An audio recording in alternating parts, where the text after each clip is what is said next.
done with that though. Isn't the jump rope? Yeah. Whenever I skip rope, I can't use these wireless headphones. They fall right out of my ears.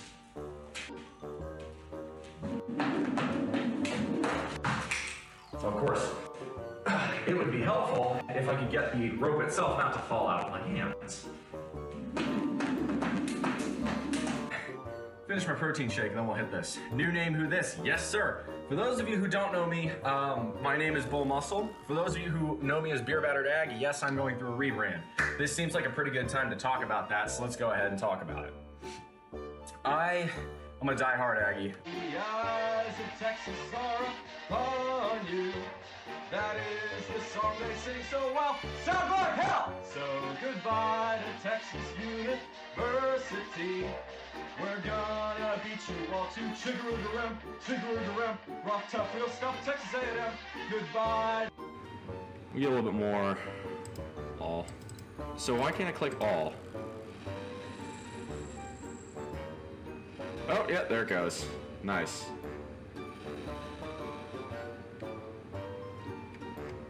Alright, let's do one more bronze bar.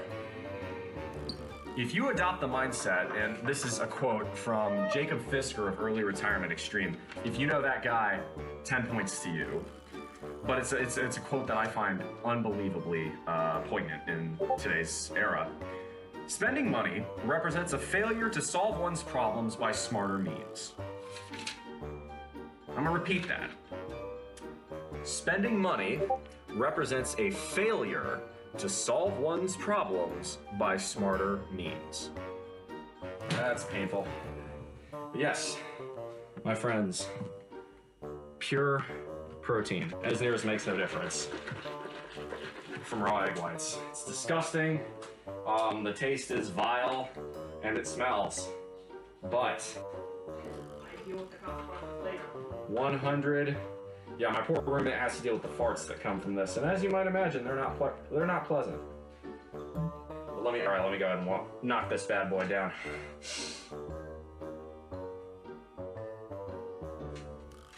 Oh, that's vile.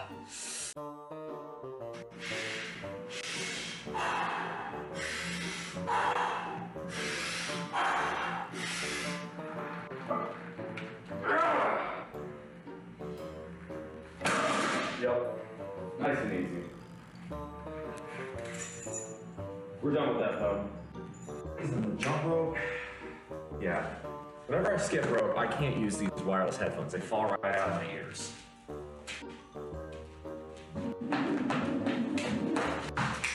So of course, it would be helpful if I could get the rope itself not to fall out of my hands. Finish my protein shake and then we'll hit this. New name, who this? Yes, sir. For those of you who don't know me, my name is BullMuscle. For those of you who know me as Beer Battered Aggie, yes, I'm going through a rebrand. This seems like a pretty good time to talk about that, so let's go ahead and talk about it. I'm a die-hard Aggie. The eyes of Texas are upon you. That is the song they sing so well. Sounds like hell! So goodbye to Texas University. We're gonna beat you all to chiggaroo-garem, rock tough, real stuff, Texas A&M. Goodbye.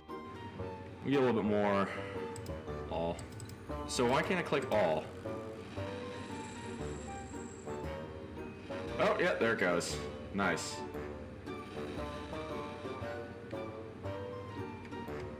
Alright, let's do one more bronze bar.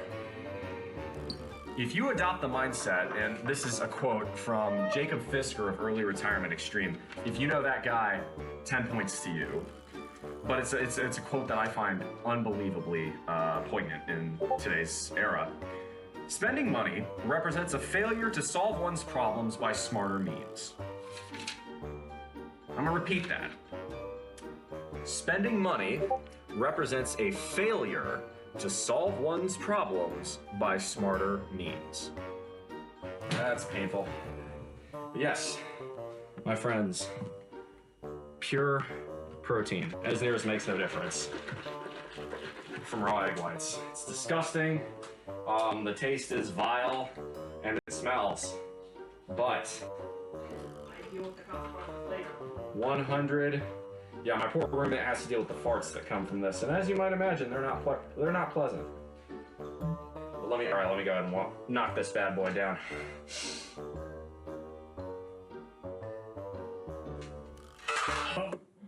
Good morning, everyone. So sorry about the wait. My digestive system decided to be like, hey, guess what? You're going back to the toilet for round 2 before 9 a.m. So that's what happened there. Welcome on in, everybody. Are we going to be able to test the music today? We sure can. That was the big surprise for today, as well as, well, a few other things. It's been wild. Sorry, I've been bouncing around, running around like a chicken with my head cut off on account of spending way too much time on the throne this morning, so to speak. Good to see you follow. Welcome on in, Mikey. Okay.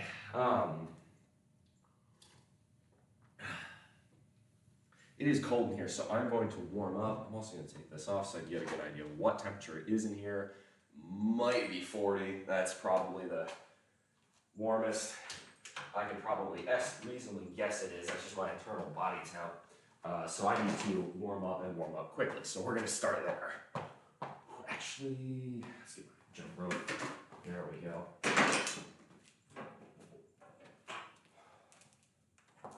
I need this. So I don't destroy my tripod. Move that out of the way. That seems like a prudent move. Come on.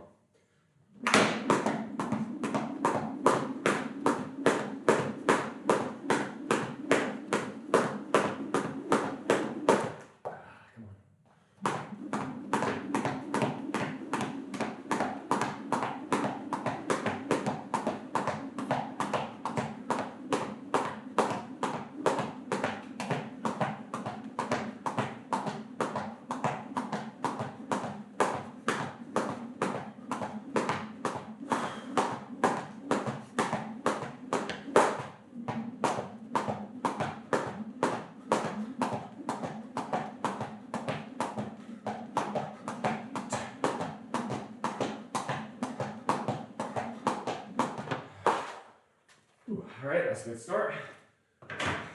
Okay, so we got today. Today we have squats.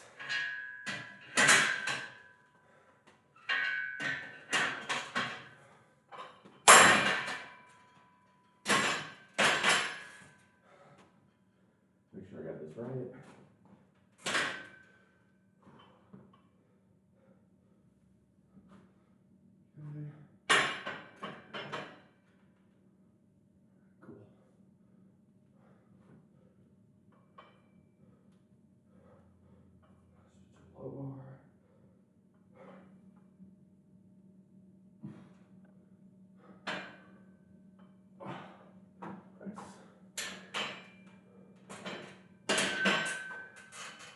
Basically, where I like keeping my squat safeties is in the ass to grass position. So if I go too low, you know, I can escape from it, but I don't have to worry about accidentally hitting it at parallel.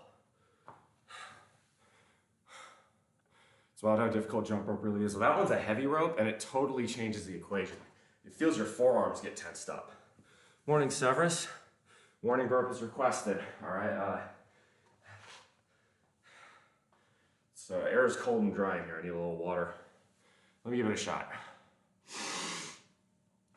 I will say, stick around because usually I'll end up burping because I'm doing a lot more heavy breathing when I start putting weight on the squat rack. So you may get more than you bargained for.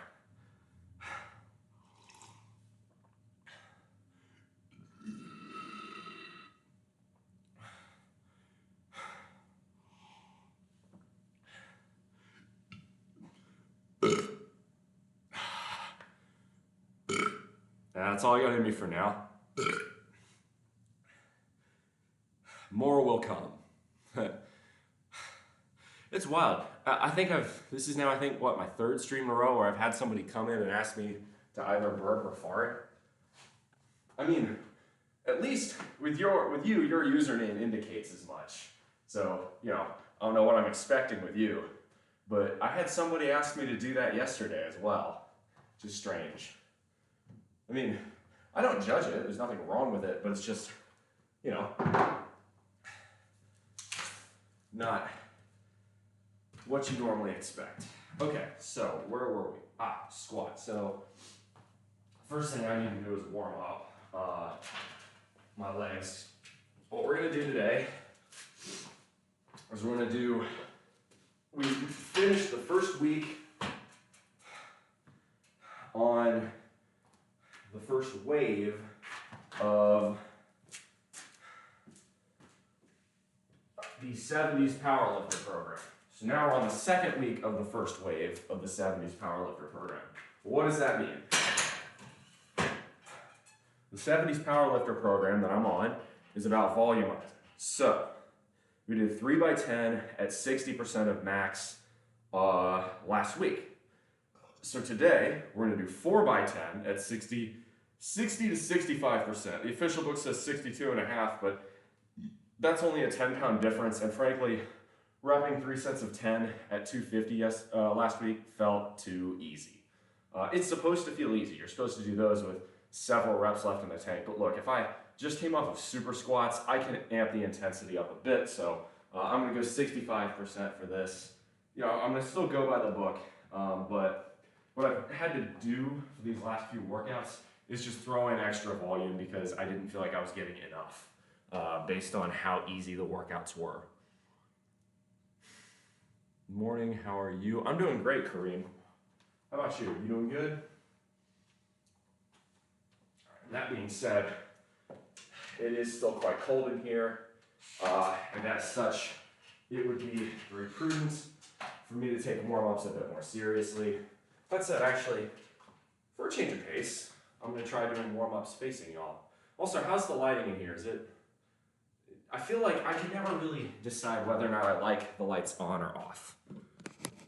Doing good, feeling awake? Well, that's good. I feel like the lighting, it's not bad. I don't know, if you guys want me to fuck with the lighting, I can. It's just 125, nothing too crazy, and I'm gonna keep it as a high bar.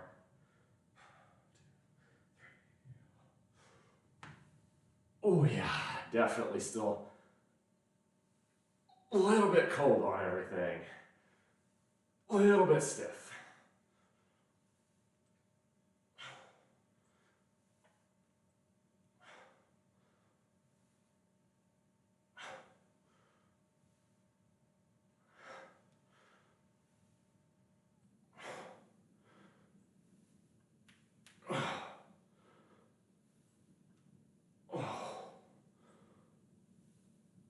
I'll just sit down here a little bit.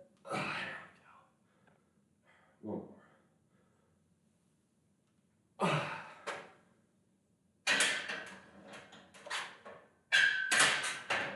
Feels pretty good. All right, so we're talking about percentages. There's a little backlighting from the window. Other than that, it looks good. That's the thing. I don't know if it's too much coming from there or not. I can try moving the camera a little bit, giving you guys a little bit maybe of an off angle. Maybe that'll help. See if that helps. Oh yeah, I think that's better. Yeah, that's not bad. Let's do that. That's not bad. Okay. So, probably gonna wear the belt today.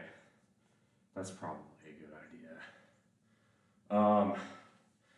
Let's see. What else? So yesterday was a rest day. Before that, tested my max bench. Before that, hit my max deadlift. Set a new PR, 455, which I'm thrilled about. I thought my back was feeling all right. A little bit stiff right now. I don't think I injured my lower back. I just think it's cold and a bit stiff. So in the interest of that, I might do a couple of reps at 215 to really make sure we're nice and warm first. This is a safety measure. So, as I was saying, so if we're gonna move up to 65%, at 4 sets of 10. That is 65% of our max. Well, we set our max at 410 pounds, so that is going to put 65% at about 266 pounds. So I could go with 265 here, or I could bump it up to 270, and I'd probably be good either way. I'm gonna go with 270 because 250 last week felt really easy. And the nice thing is it gives, the book gives you a little wiggle room. It says, the program gives you a little wiggle room. It says second week, first wave, 60 to 65%. So, you know, I don't have to necessarily do,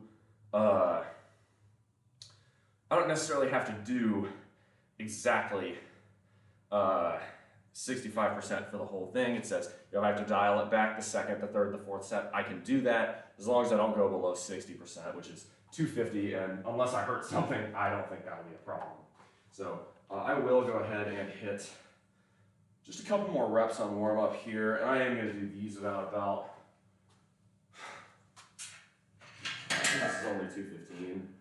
Shouldn't have any issues with this. Still warming up some, so the shirt will come off in a couple more sets. I don't have to worry about, you know, Twitch getting pissy about me with that anymore, but it's actually just fucking cold in here, so that's why the shirt isn't off yet. Don't worry, it'll come off. I know you guys. I know my audience. By the way, if you're on the Discord, check out the announcements because my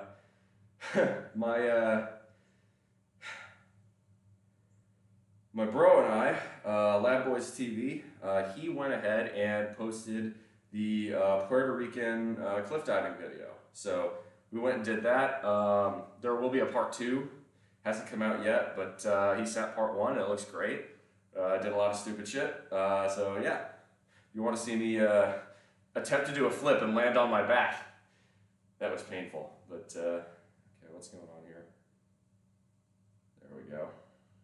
Wake up. There we go, I'll take it. Okay.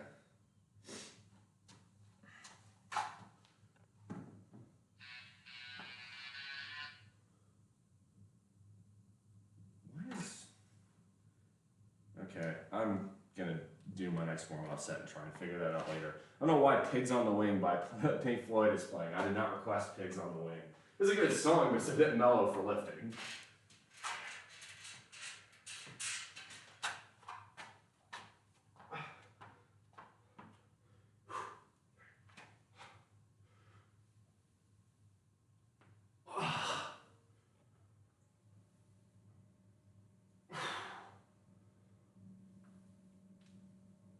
And yeah, I'm going below parallel here. That's kind of the point.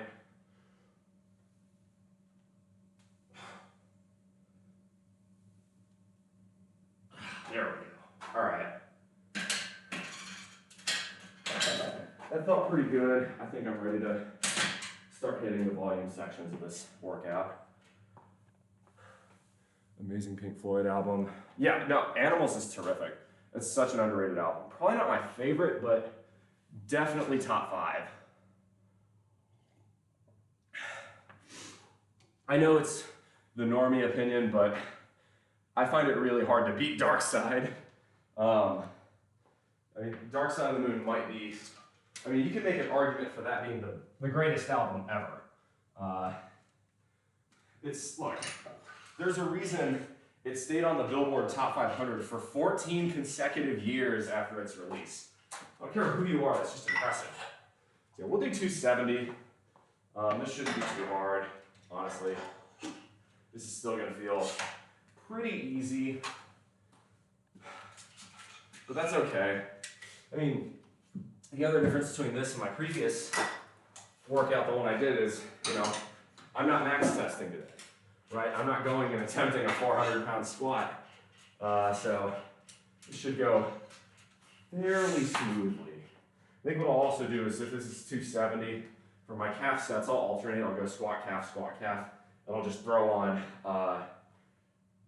50 extra pounds for calves, because doing calves at 270 is really easy. Tested a clip, things are good. Might want to turn down the levels of the music though. Wait, so were you playing the clip there? Oh, wait a minute. Hold on, I forgot that's what I'm... Right, the whole Spotify, that's what it was. Okay. But turn down the levels on the music though, yeah. That's what it was about. I totally brain farted on this.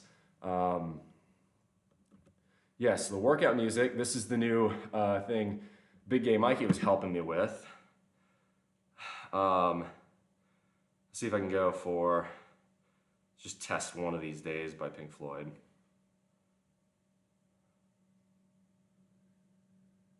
I forgot. This is what I was doing. Okay. So the Bluetooth isn't working now. Why is this not working? There we go. Let's try now. Huh. This is strange. Just need to get you a Rode Lavalier mic now. I don't know what's going on, but I do need my music to work now. So I'm just gonna set up the. Why is my?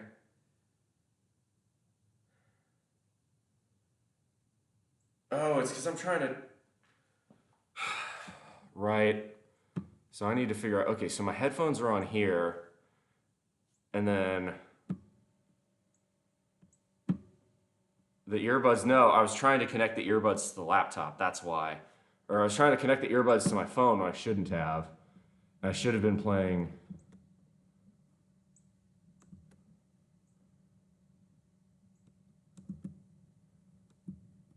There we go, okay.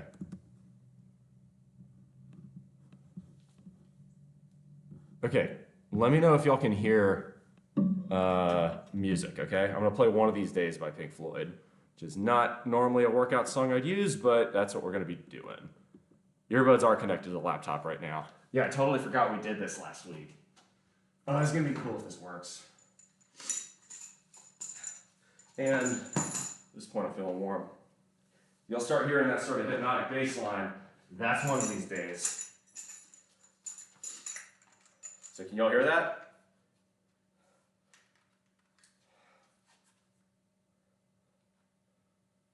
Bum, ba-dum, ba-dum, ba-dum, ba-dum. Okay, it looks like maybe Spotify's running a bit slow, because it definitely looks like the cam is running slow. Okay, cool. Awesome. We'll start there. We'll figure it all out as we go along. So let's see if I can control the music from here.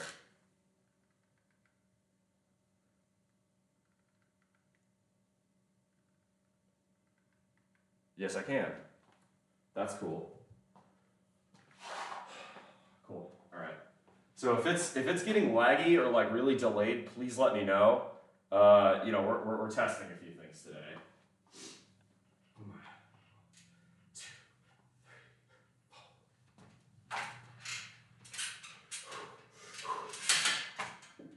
That should be easy.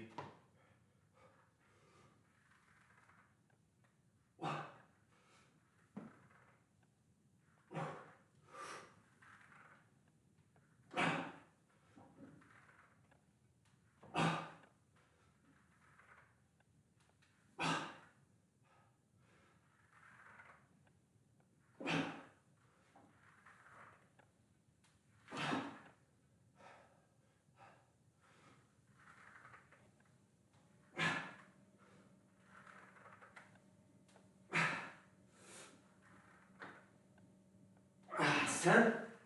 It's not too bad.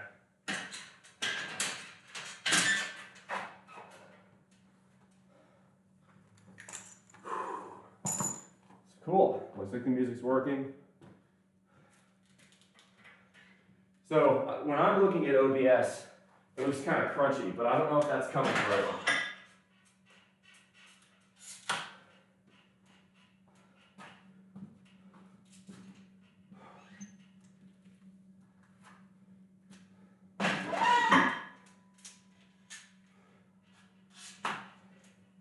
That's the quality of the stream.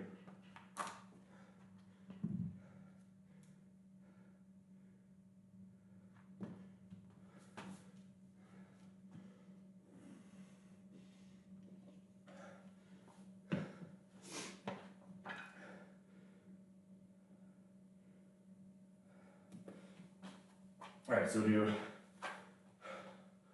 calves, 320. Get used to the weight. One of these days, I'm gonna cut you into little pieces.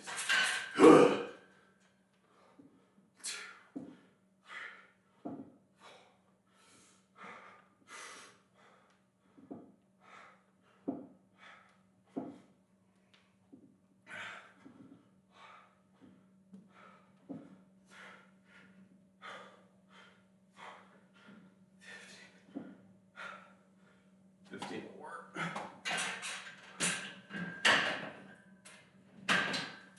Wait, wasn't somebody telling me to do something with calves last time? Oh, right. Hey, we got a follow. Thank you very much. Taroma Huga, thank you very much. I remember what it was. Someone was telling me when I'm doing calves, I should elevate, put like a 15-pound plate on the ground to get more range. That's what it was. Yeah, I'm gonna do that.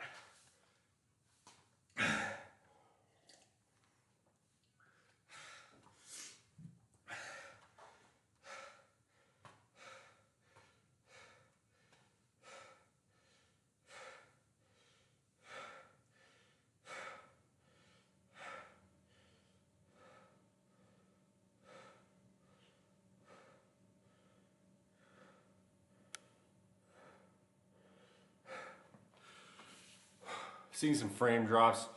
Yeah, so that's the thing. I feel like the frame's starting to drop a bit. Like I'm watching it, it looks like it's a bit crunchy, for lack of a better term. Yeah, can someone else confirm?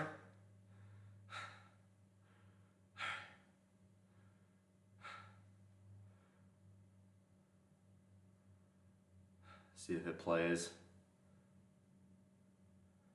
All right, let's do that. Let's go for a little air metal.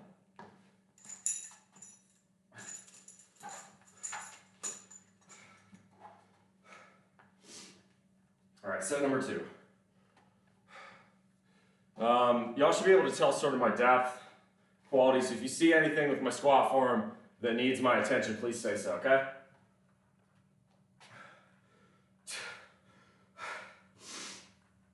Strong leg pull.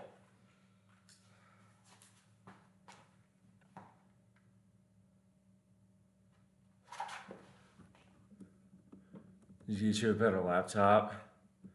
Yeah, maybe. That's much better. I hear it.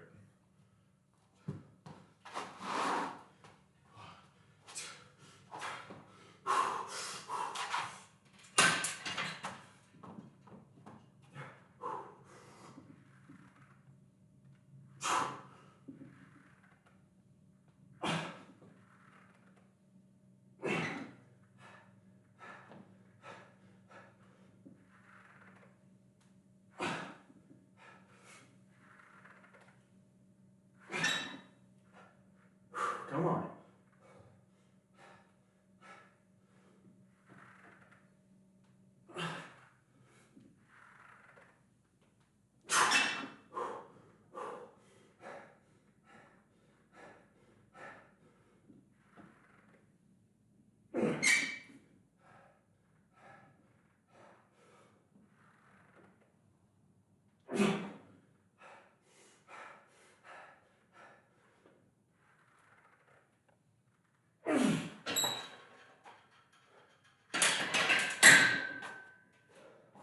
Not bad. But you don't wanna know.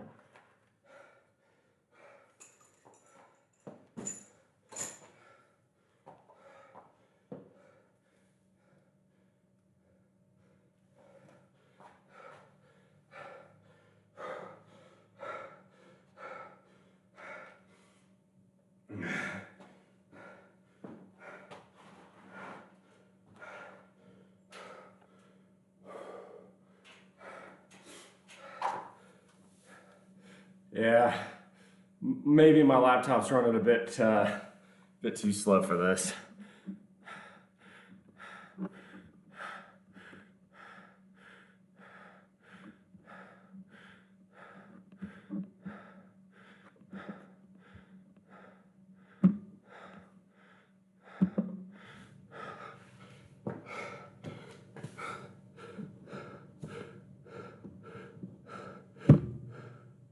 Oh, fuck off, sea cleaner.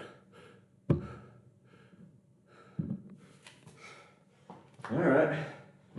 Well, I'm glad someone likes it.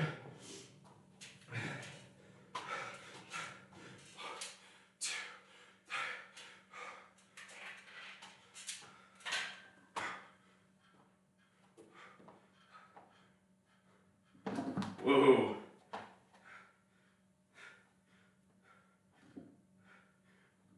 All right.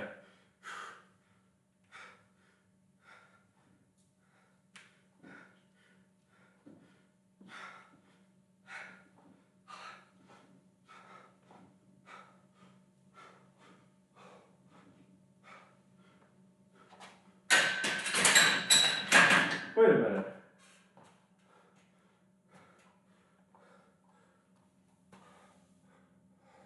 It's chunky now.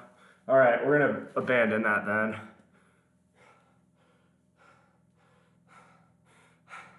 I love this Spotify idea, but nah, I need to, I'm gonna prioritize stream quality for now.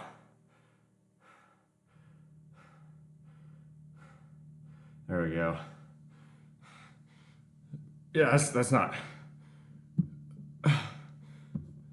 I don't need it to be chunky. Please go away, sea cleaner. Stop. Just. No, go away. Okay, so I think I know why.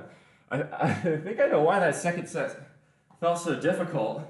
It's because my dumbass did it with 320. I forgot to take the plates off.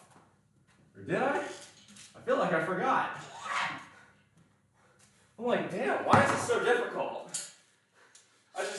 I accidentally did that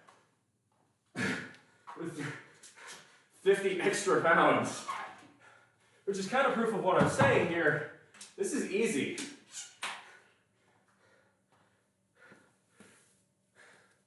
This is a good test. Your music would improve the stream 100%. Yeah. Trouble is, I just don't think my computer is capable of running it smoothly.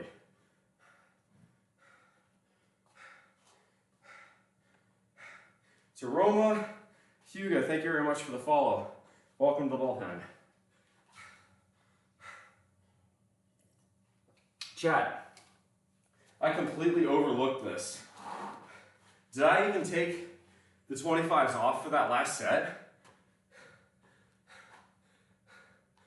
Can one of y'all tell me? Because like, I straight up just it didn't even occur to me to do that. I'm sitting here wondering, shit, did I really just do that with 320?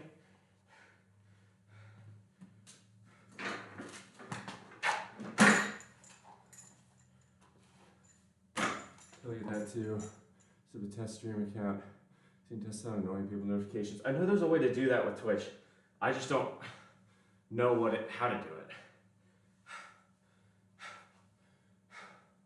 Also, I feel like the lighting in here really could be improved.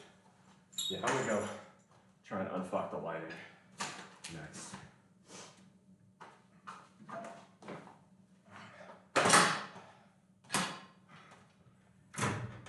Oh.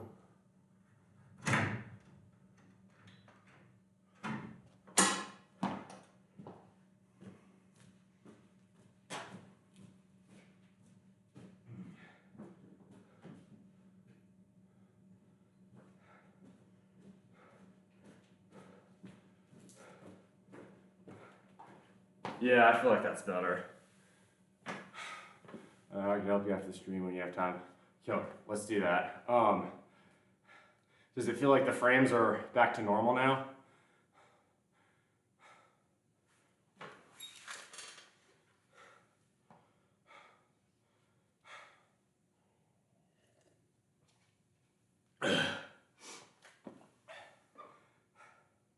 And yeah, it's much better. That's how I had a feeling. Mikey, did you notice whether or not I had taken the 25s off of that previous set? I think I left them on.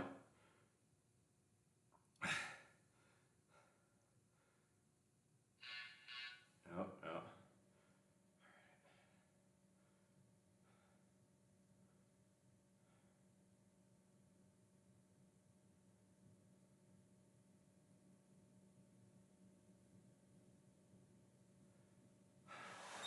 So I need a disc. Oh, you left them on? Yeah, okay, that explains it. Let's go ahead and go back to...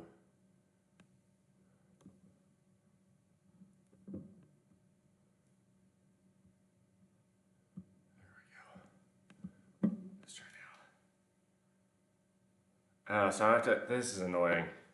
So I have to forget. Bolo Fofo, thank you very much for the for the chat. Welcome on in. Good to see you. This is somewhat annoying. I have to go to sounds. I have to disconnect, or I have to deplug Bluetooth and go a different way. Bluetooth and other devices. So stand by. Disconnect. Perfect. Awesome. Now I can connect with my phone and just run it off my phone. Definitely need to play around with that more, but I don't think it's worth having music on if it means the stream is super chunky.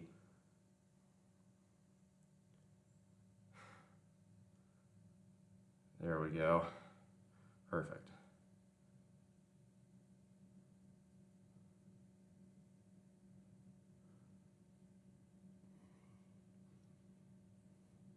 Awesome.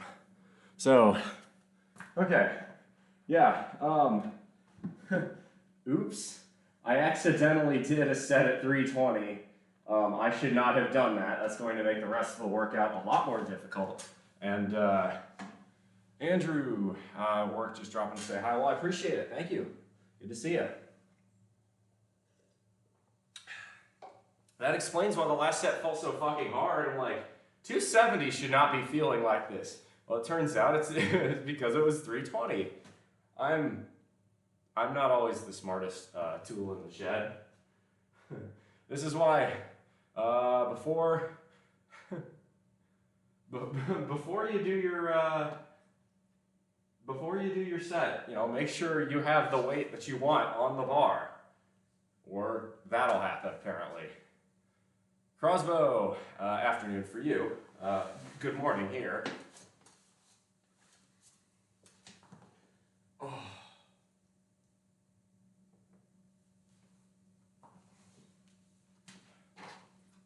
Okay. Well, that was quite funny. Let's not do that for our third set. I mean, look, the fact that I can do that at 320 is great, but the fact that I could probably do multiple sets at 320 is great, but like, that's not the goal here.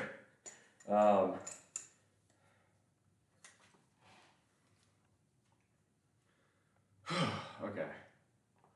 What's good? Morbidly obese bro. Welcome, thanks for the first time chat. We're doing squats right now, so what's good is the iron game, bro. Welcome on in. Okay, let's see what temperature it is in here.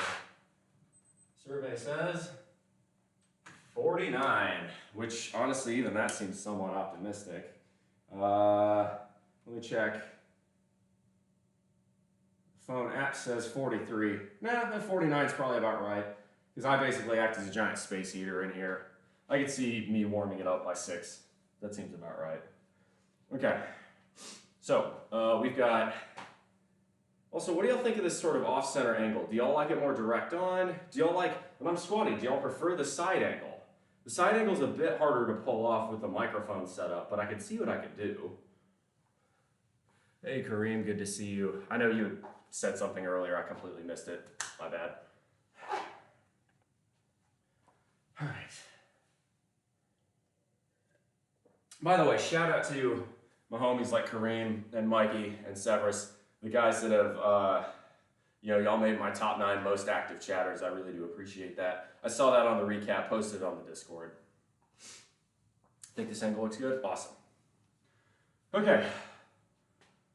Let's do set number 3. I psyched myself up a bit for this one because that second set took a lot out of me, and now I understand why. There you go. How about that for a casual flex? I'm 10 repping and just kind of forgot to take 50 extra pounds off the squat bar and just did it anyway. I for one would consider that a flex. All right.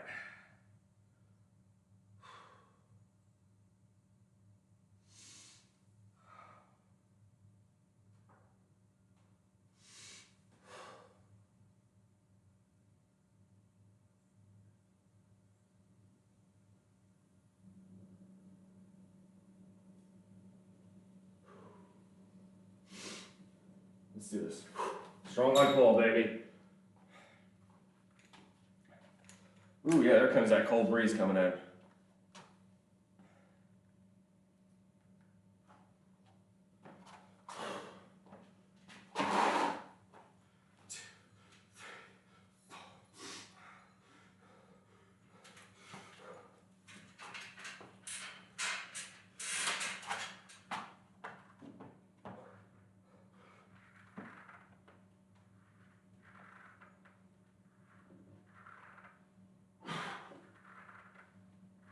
This is so much easier.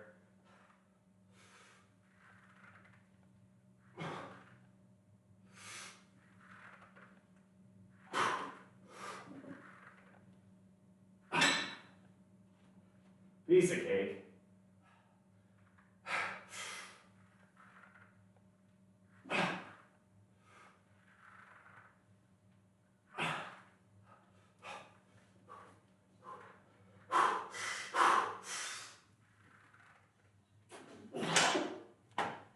Piece of cake.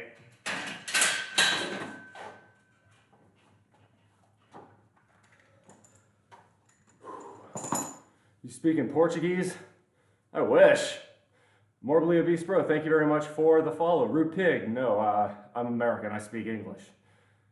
Shvad, not Charlie Twitch recommended me the fitness health stream. But you know what, I'm into it. Morbidly Obese Bro. I don't know if you're actually morbidly obese, but maybe based on your name, Twitch is trying to motivate you to live a healthier lifestyle. I certainly will if you stick around. I don't know if you're actually morbidly obese, but I don't know why you would make that your username if you weren't. I can appreciate the honesty.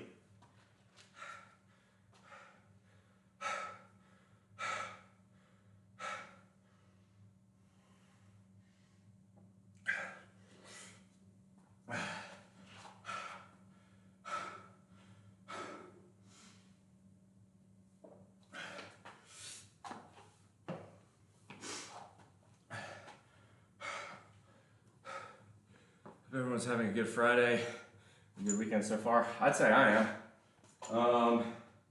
Let's go. Let's use the 10s. I'm still getting used to that elevated feeling. See, the trouble is if I do this. No, that feels about right. Let's give that a shot.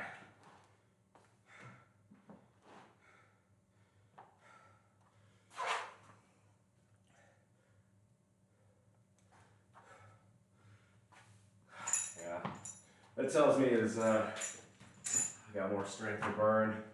That's a good feeling. That is.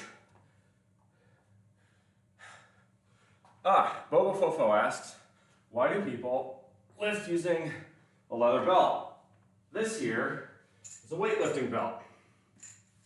So when you're lifting for heavy weight on a squat or on a deadlift, right, you want to keep your core nice and tight.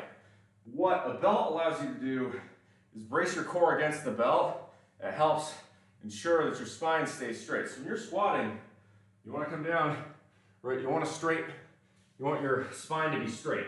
You do not want this. If you do this, instantly that squat becomes the heaviest good morning you've ever done, and you're gonna hurt yourself. So it's a safety precaution. I know. While putting my worst forward in online spaces, it's normally quite funny. I can appreciate the self-deprecating humor, but as a resident of the Deep South where the obesity rate's 50%, I would really love to see it if people were trying to stop being obese around here. It would make the dating pool a lot better.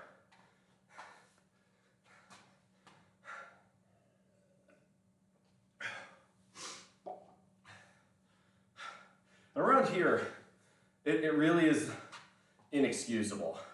So I used to live in Texas, and look, if you live in Texas, there's a solid 3 months a year where it is just oppressively hot to go outside. Now, you still need to do it, but it's somewhat excusable to be a bit less active when it's 105.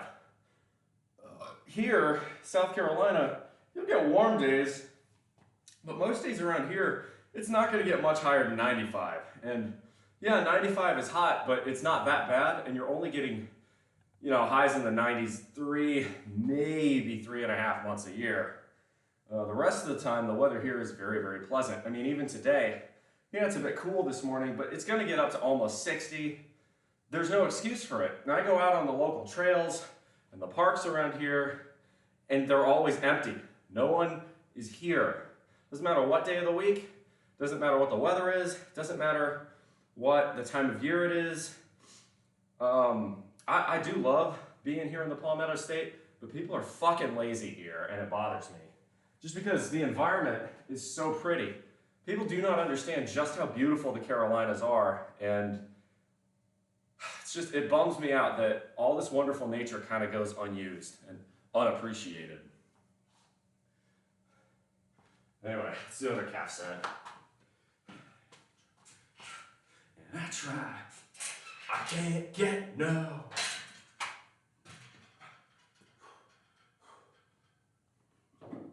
Oh, I like that. 5.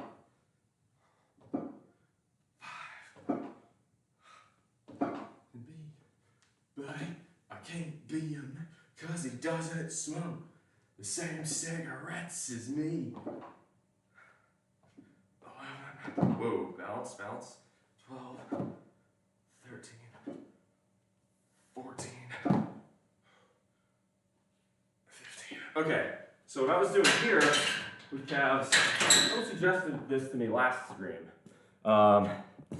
Instead of doing calf, toe raises with calves just on a flat ground like this, I've elevated the balls of my feet to give myself a greater range. Now those are just thin 10-pound bumper plates, so they're maybe about 3/4 of an inch tall. This is not a huge change, but I can definitely notice it, so I like that. I'll probably attempt to try that maybe with 15s of these 25s next. So what I'm gonna do, so this is my 4th set. I think I'm gonna try keeping these for heel elevation, try to get a little bit more quad drive here. Maybe you can go on high bar, something like that. Who took my suggestion? Yeah, I love it when my audience gives me ideas. It's good to know. But morbidly obese bro, man, if you're looking to change, you're not like me practically. You just described me to a T in that rant. Do you live in South Carolina? Because if you do, bro, get outside, touch grass. It's amazing. I do go on rants. Don't take it too personal. But man, if you're looking for a change, if you want to get in fucking shape, okay? I don't take steroids. I literally can't due to my day job. I don't spend an enormous amount of money on supplements or even on all that much on food. I just make good decisions and I work hard. So if you want to look like this, there you go. It's 100% in your control. Frankly, if you are morbidly obese, by taking your health into your own hands and taking it more seriously, you're probably going to add 10 years or more to your life. And probably 15 or more years to your quality of life.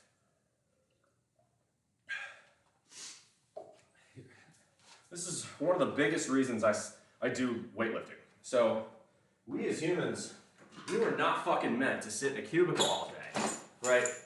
You know, as humans, we had lots and lots of mental stress in the days when we were hunters and gatherers, or even in the days when we were farmers. How the fuck am I gonna, you know, survive? How the fuck am I gonna feed myself?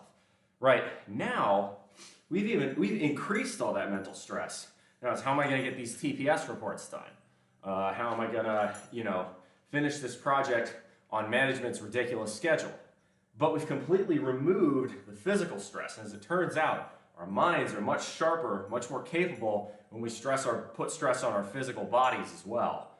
When you just tax your brain, you don't tax anything else, it can lead to mental fog. It's not, I've heard some people, some really rather influential people say that, you know, your energy is a battery and wasting, and to do any physical activity is wasting that energy, and that could not be more incorrect. That's absolute horse shit. So, if you hear someone telling you that, they're lying to you, or they're just ignorant. That's not the case. My proof of this is whether or not you thought he was a good leader. Take a guy like Arnold Schwarzenegger. That dude was able to still look absolutely fucking shredded while he was running the state of California. That takes some effort, but the fact that he was able to do both kind of proves the point.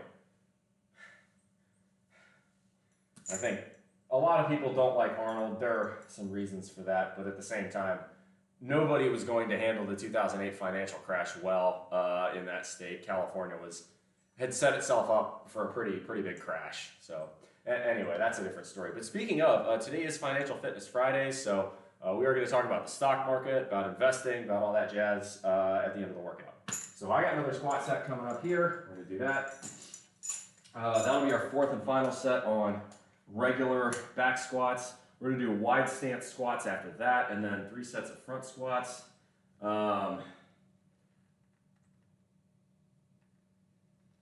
We'll do one more set of calves. We have lunges, Bulgarians, pullovers, and raiders.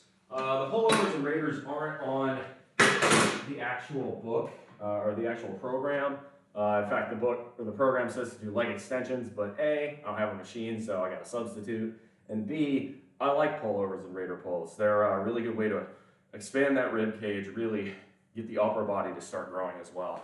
People don't understand this. Squats, full body exercise. They are. People think, oh, squats just hit your legs. They primarily hit your legs. But look, when you have that kind of weight, more than your own body weight, pressing down on you and the forces of gravity pressing down on you, you're using a whole lot more muscle to support that than it might initially seem. Okay, but I do need some music here. Let's get a little Van Halen going.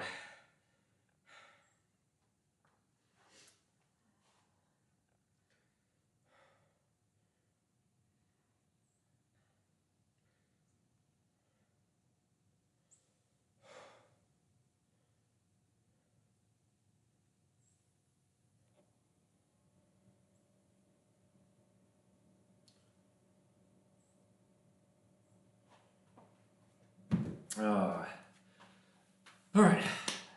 Oh, right. Van Halen, what am I doing? Sorry, my brain's all over the place. So a lot of you guys are probably sitting there. I already talked about the Twitch warning stuff and the content labeling that Twitch has made some changes on that recently, and while I don't think the system's perfect, I do think it's an improvement. It still needs a lot of work. The devil's in the details with all these things, but I'll give credit to Twitch for at least acknowledging there was a problem, because there was one, for sure. All right, fourth set, let's go. Final set for squat. Yeah, that's funny as hell, though. Can't believe for my second squat, I just kind of forgot to take off 50 pounds. All right. Let's do this.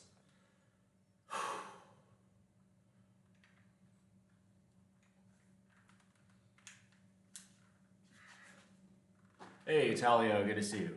All right, strong like ball, come on.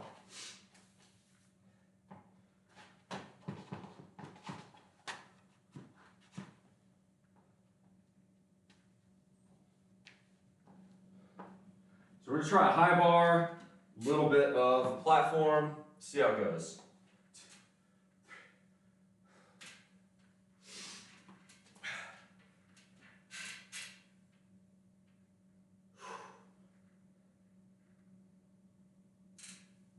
Come on. Really? Double ab? Fuck off with this shit, YouTube. Come on. Let's go.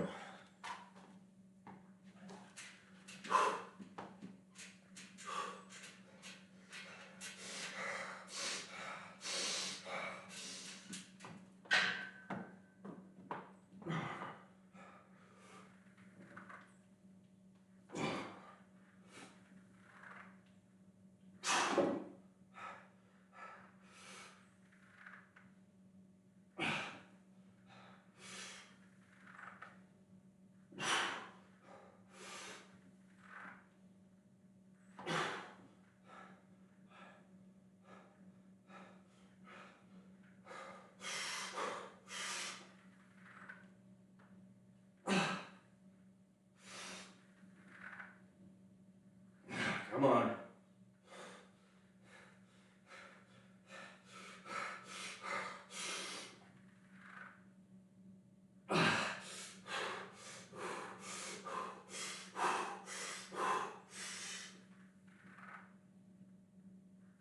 Come on.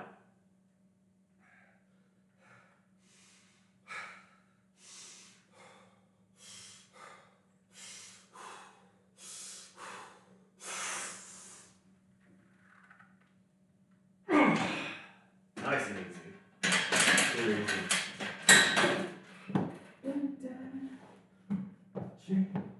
Round and round. Can't get away. Yo, first round chat. Straight to heaven. That's Cyrillic. I don't know if that's Russian or Ukrainian or some other Slavic language or Kazakh or I'm not sure what, but Privyet. That's literally the only word I know of that language, so my apologies. Welcome. Good to have you.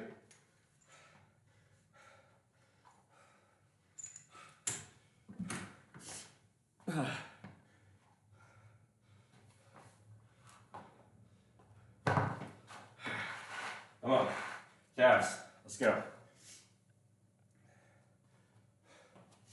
Hey, Adam. Say what?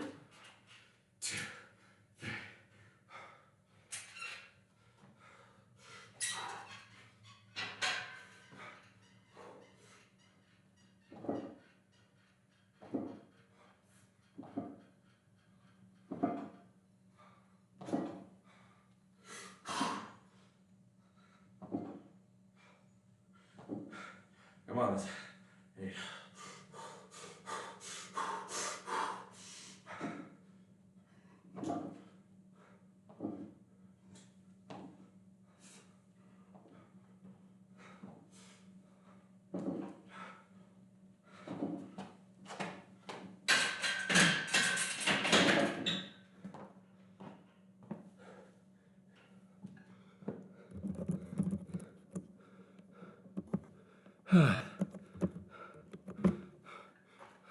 Well, I appreciate that. Thank you very much, straight to heaven. Do you even lift, bro? I mean, I just did. Life is a source of infection. All right, so wide squats next. Let's see, what did I do last time? That's supposed to be an RPE 7 or so. So RPE 7 means I should have 3 to 4 reps left in the gas tank before failure at the end. So I did for wide squat, I only did 215. probably is a bit too easy. So let's go.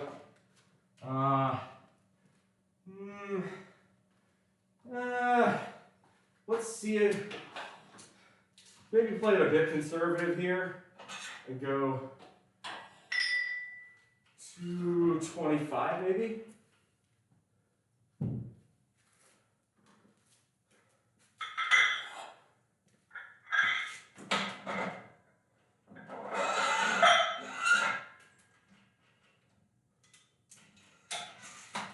Okay, that's good.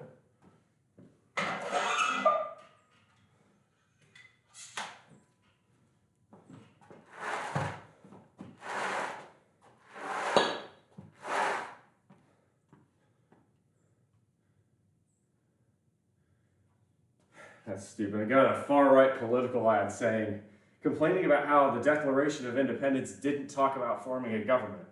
No, that's because that's what the Articles of Confederation, and then after that, the Constitution did. The Declaration of Independence was a document to, and get this, this is a wild one, declare independence. That's literally what it's called. No, you're not going to get philosophy of foundations of government from the Declaration of Independence. That's not what the point of that document was. Damn, you're banned for doing that shit, respect. Ha, that's funny. It's not a secret. How much does that equipment cost? Great question. So a lot of what you see here in my gym, I'll just give you a little 360 tour. This is my garage too, so. All right. Oop.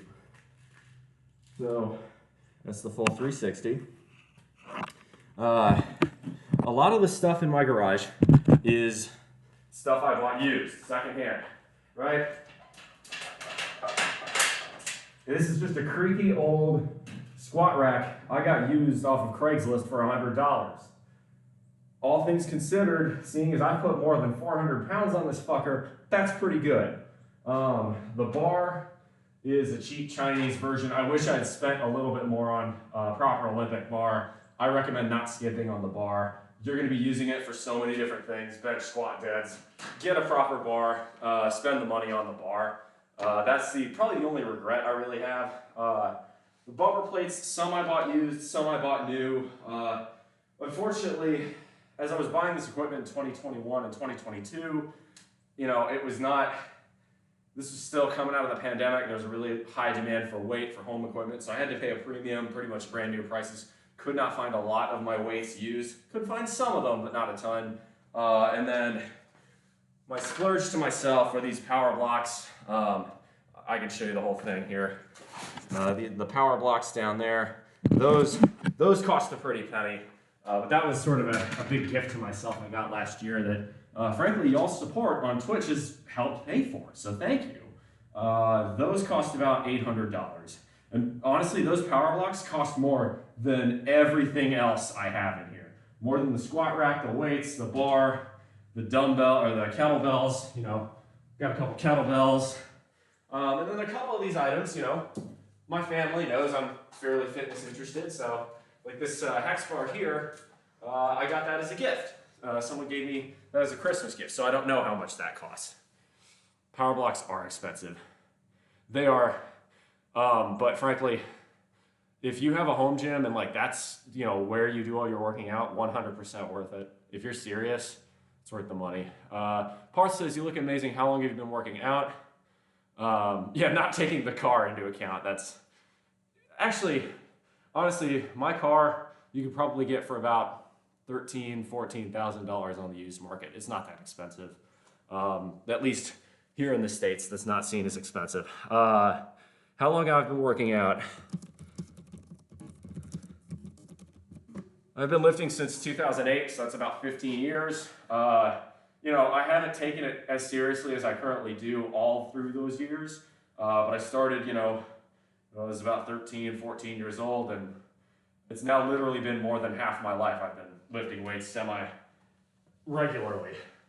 But you can make this progress in a lot less than 15 years, I promise you that, if you learn from the mistakes and the successes of other people, which I have, you know, I've had to do that. It was a lot more pioneering. Okay, so next set, we got 225. We're gonna do wide set, or a wide squat. So wide squat, right? Wide squat's almost gonna be sort of a sumo style stance. Legs are gonna be canted very wide out. And this is going to be a much more vertical back position. There's gonna be a lot of quad drive here. That's the goal. What the hell is a power block? So let me do a set and then I'll explain what the power blocks are a little bit more because I didn't really do that. I'm gonna do a set with them later with Bulgarians, but to start, I need to keep it moving here. I'm going pretty slow. All right. Let's go wide squat. So we've got 3x10 and 3x10 here. So let's do Dreams by Van Halen.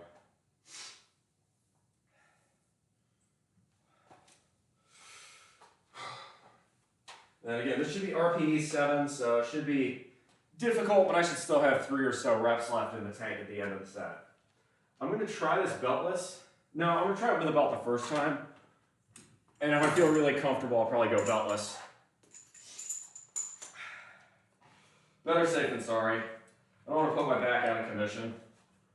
I don't think I would. It's only 225, but again, better safe than sorry. This is going to be a high bar position, by the way, so the bar's going to be up here, not on the shelf. Come on, strong like bull. Strong like bull.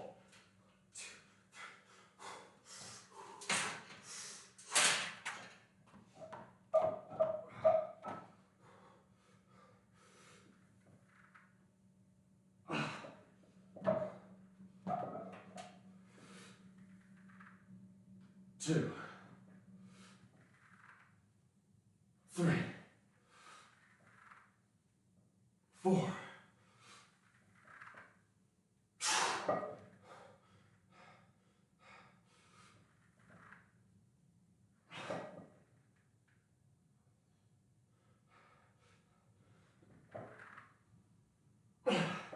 I'm on.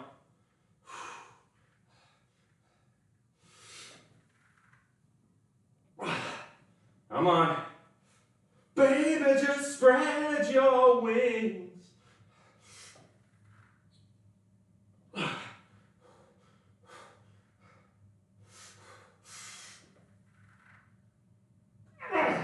Oh yeah, I feel that. That's good. All right. We just did a Raider pulse too. That felt pretty good. I'm gonna try it without a belt next time.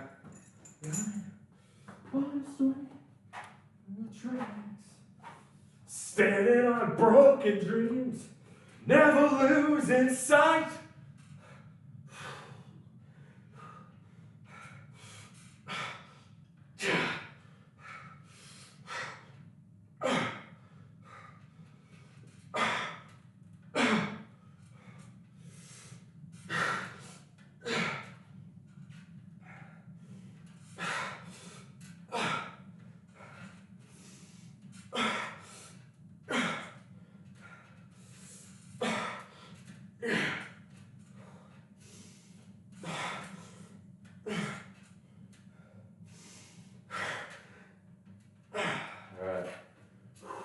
Switch hands.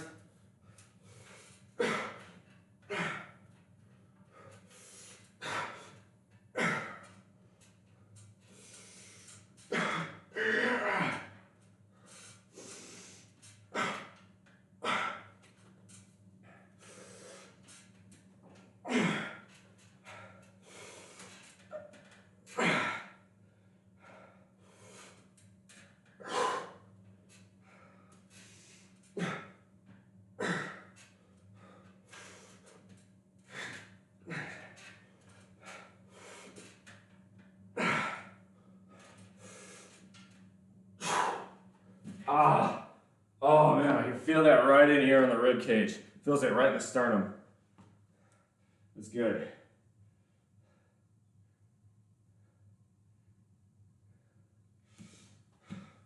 All right. Yo, lab boys, good to see you. Who's feels more with the form gains to give you a swell? Why does your description say you're single if you had that body? I can answer that. Okay. Let me reread chat real quick. Amazing biceps, bro. I appreciate that. Thank you. All right. Yeah, I've been working out for 15 years. Let's see. Okay, what is a power block? So these power blocks, this is a power block. It's an adjustable dumbbell. So this is 10 pounds right here. And then I can use this little plastic component, you know, let's say 20, 30, 40, 50. So I slide it in like that. And now it's 50 pounds. So basically what this means is I have dumbbells anywhere between 10 pounds and 90 pounds to play with. So it's basically, yes, these are expensive, but because they're so expensive, even though they're expensive, despite that, right, I'm not replacing one dumbbell with those. I'm replacing an entire rack of dumbbells. So they're cost efficient when you view it in that light. Okay. I got to chat. Chat's active today. I love it. So that's what power blocks are. Watch with Capital One Lodge DF, JB Airport. Yo, Lab. First off, yo, guys, go check out Lab's content. We just dropped a massive, he just dropped a massive cliff diving video of him and I. We were in Puerto Rico. He's my bro. And we were jumping off shit, which is a lot of fun.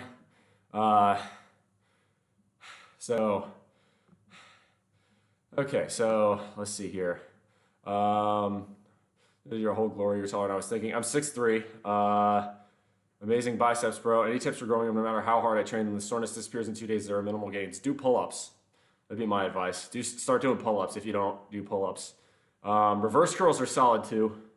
As a golfer, I used to use a lot of forearm reverse curls. Why does your description say you're single if you have that body? I live out in the middle of nowhere. As a result, being in a very rural area, the dating pool is virtually non-existent. It's bad. So that's the main way. Just interviewed John with Bait, brought back memories of my schooling years. Oh, all right, cool. Good to see you, by the way, Big Red. Good morning. If Sam Sulek was natural. So a lot of people, this Sam Sulek fellow has been blowing up. I even had somebody at work talking to me about him saying I have that same sort of vibe. And I've seen Sam Sulek. You know, after being asked out of work, I Googled the guy. Dude has an incredible physique. He's in his early 20s. I have a hard time believing he's natty. I think he's probably using steroids.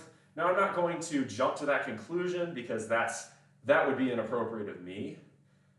You know, and it may well be that he's just genetically gifted. To look like that is, I mean, that's next level dedication. Regardless of whether or not you're using steroids or you're natty, you have to put in a just genuinely impressive amount of work to get that kind of physique. Whether or not it's realistic for everyone to look like that, I don't know. And that's a question as to whether or not you take steroids. Now, I will tell you, I am natty.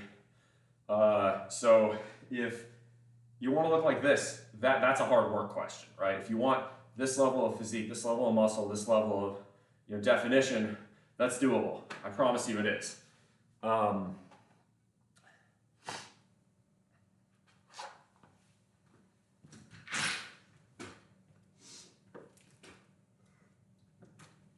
So here's the thing, right? I think he, probably uses gear, but I can't stand it when people accuse me of being on steroids. It pisses me off because I know I'm not, and sorry, a little bit of congestion. And because of that, like, I don't want to jump to conclusions. I don't think Sulek has said one way or another if he uses, and to be honest, again, I don't judge. That said, I also have a problem with guys who are not, like, they're using a lot of gear and they're claiming they're natty. Because when you do that, you distort what is realistic for normal people to be able to achieve without all those chemicals. So it's something like that. Some folks are naturally free state, a good body growing, but just putting in 265 to 7th grade, not a tall guy, just perfect physique. Damn, that's a lot. Yeah, no, I don't think Sulek has officially said he's on gear, but I think he implies he is. But yeah. Oh, he said it? Oh, okay. Well, then in that case, I mean, again, still. Okay, look, Arnold Schwarzenegger was on gear in the 70s, but that doesn't make his achievements any less impressive. Look at the fucking guy. Even today, now he's not on gear anymore because the doctor told him to get off that shit, but he's 75 and he looks incredible. He looks better than most 30-year-olds, just as an example. So, okay, so we did Raider pulls, so we got 2 more sets of wide set squat. That felt, at 225, that felt like a piece of cake to me. So we'll stick with that, I think, for today. Let's get a little Metallica going. A little Battery by Metallica. That sounds pretty good.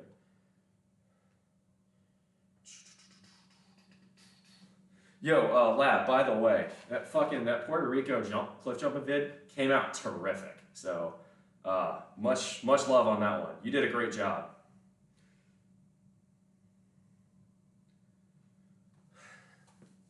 Street Chat, it was a good experience running into your Twitch recommendations. Need to go now. Have a nice day. Best wishes from Russia. Well, good to see you. I hope you come back. Always good to have an international audience. Stay safe, and gosh, if you're in Russia this time of year, stay warm. I know Russia gets very, very cold in winter. I am, to put it mildly, not built for that shit. I live in the South. I think the closest Russia gets to, I think even like the southernmost part of Russia is still probably, at least 1,000 kilometers north of where I live. So I think even, like, is the southernmost parts of Russia is like the Caucasus, the parts that border Georgia and Azerbaijan and Armenia. It's like Dagestan and Chechnya, like that area. That part of Russia. And I think that's still, I think if you look on a map, I think that's like at the same latitude as I think like New York or Ohio, something like that. So definitely, got a bouncer slide. Have a good Friday, bro. Always good to see you, Lab. Bro, y'all, please go check out Lab's new video. It is fire. I'm in it. I did some stupid shit and I attempted to do a front flip, bailed too early and landed boom, straight on my back in the water. So if you like watching me injure myself, well, not injure myself, but hurt myself, you'll like that video. Definitely go give my boy Lab a subscribe, 100%. Tuesday, a low of 21 in Atlanta. Shit, you're in Atlanta? Bro, I mean, you're not that far from me. I fucking hate Atlanta though, so don't expect me to come to you. Look, I'm sorry, one of the most famous Atlanta rap songs is Move Bitch. It's literally a song featuring I-20, which is the highway I would need to drive on to get to Atlanta. And I can confirm, I-20 is absolute ass. So I really, like, I don't love Atlanta to begin with, but the fact that I have to use I-20 to get to Atlanta makes me want to go even less. Already looks better than I do at 21, but the bars on the floor look better than me. Have a little self-confidence, bro. I mean, I appreciate, I appreciate the fact you're honest about yourself, but you know what else is equally true? What else is equally true is that you have the potential to improve. Everybody has the potential to improve. I'm not where I want to be, and I'm never going to stop trying. What you got to do now is you need to say to yourself, I am better than the way I'm treating myself. I deserve to be able to be happy with the way I look. I deserve to improve. I deserve to give myself a chance. So give yourself that chance and start making better decisions. Nobody likes self-pity. Nobody likes wallowing in misery. Life's too fucking short for that. You're only given one. Make good decisions. You'll be shocked. You will be absolutely shocked at what you can achieve. I know people who have been 400 pounds that have gotten off and started getting to the gym. And no, I never, ever fat shame people. I only excuse shame people. You make fucking excuses for yourself. That's where the problem lies. Houses in Atlanta look so cozy here. Traffic outside the perimeter. Seems like hell. I was gonna move back to Florida. Atlanta's where I need to go after this music thing. Inside or outside. Blows with the rest. It's all right. Ugh. I just don't like Atlanta in general. Either inside or outside doesn't matter. Now, Augusta is not a bad city if we're to talk about Georgia. I like Augusta, I like Savannah, I like Athens, but hard pass on Atlanta. All right, come on. Back to the workout. I'm going so slow. Chat's been active though, so there is that. 2, 3,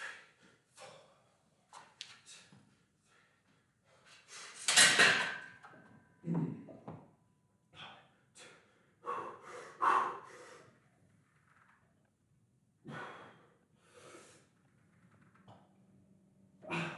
Am I going deep enough on these?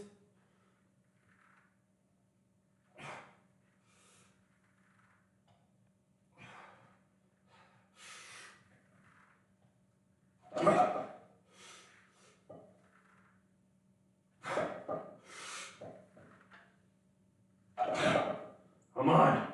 Come on. Oh, fuck.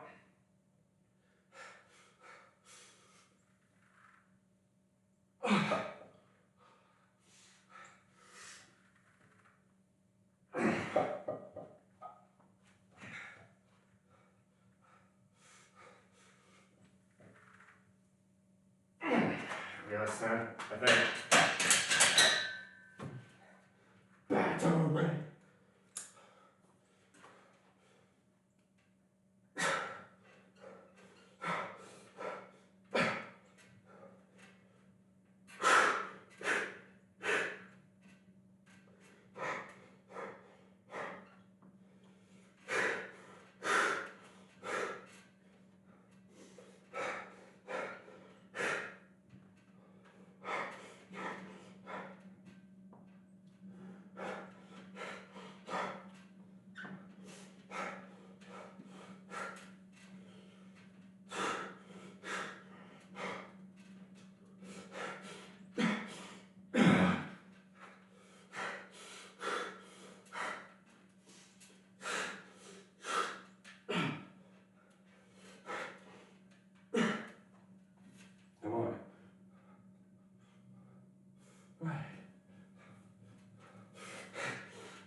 That's scary. Feel that right down my sternum.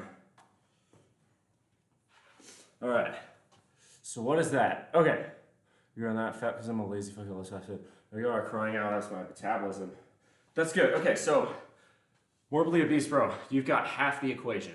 You're not making excuses for yourself. That's good. Now you just got to make what you got to. Okay. I have no problem. If you want to remain morbidly obese and you want to remain in your current physical state, that's your choice. It's a free country, and I'm not going to judge you for that, provided you don't force people to say, "Oh, I'm beautiful, and and just the way I am, and I'm perfectly healthy." And is that healthy at any size movement's bullshit. You're not. If you're morbidly obese, you are medically defined as not healthy.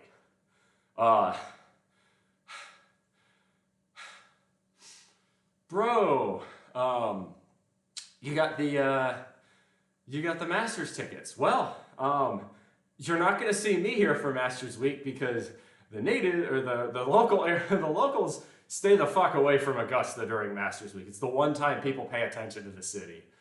So you won't catch me here. I will probably find my way down to the beaches.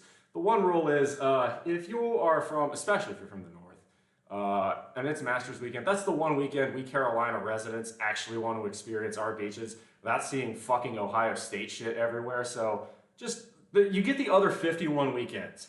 When it's Masters Weekend, fuck off. Stay away from the beaches. Make that money on the rental. Nah, see, I live too far out in the sticks for someone to want to take a rental here. I'm too far away. But, I could, but nah. I've also already got 2 roommates, so it'd be a massive pain in the ass. But as far as morbidly obese, bro, if you want to make a change, if you want to say, I want to get my shit together, all you got to do is start with the small stuff. I say this at the end of every single stream. make good decisions, because those decisions form your habits. Those habits, they form your values. Those values form an ethos. You build that over time, it just becomes so much easier. You have to suffer through those first fucking 2 weeks. Once you do that, oh, you get addicted, honestly. I love the iron game. I couldn't see living without it. Like when the pandemic hit, it fucking, up here, did not do me well because I can't fucking live without my weights. I tried, I did, really did. Tried to, be a good sport and social distance and just, do like outside running and shit, but no. First off, the fact that gyms got closed for the pandemic completely shot whatever faith I had left in government, because that's such an idiotic idea. The amount of damage that did was far, far worse than any good it did. And I will absolutely fight on that one. I respect and understand, given the information we had at the time, why some measures were taken. The fact that gyms got shut down was such a stupid idea, because it became very clear that COVID disproportionately affected the people who are out of shape. You take the gym away from people, more people are going to get out of shape. It's such a bad idea. There's a reason a lot of people put on a ton of weight during the pandemic. Anyway, let's go with Hair of the Dog by Nazareth. I want to ask, well, I love him, follow him on LinkedIn, Neil Anderson. I don't know who Neil Anderson is. Sorry. A little protein in me. Okay. Last set, wide squats.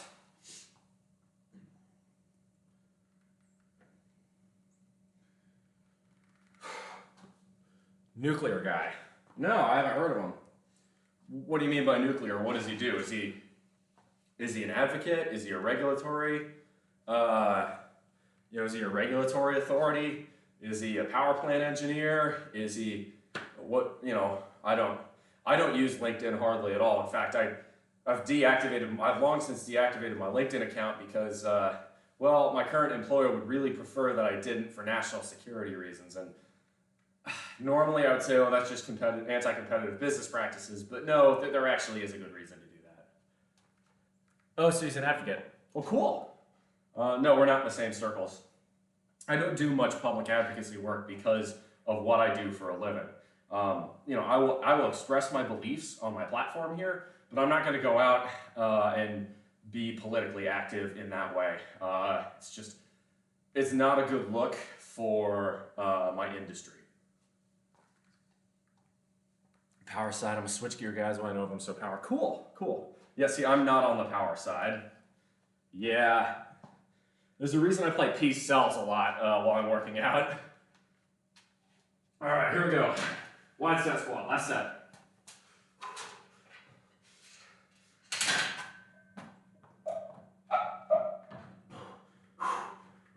Strong like bull.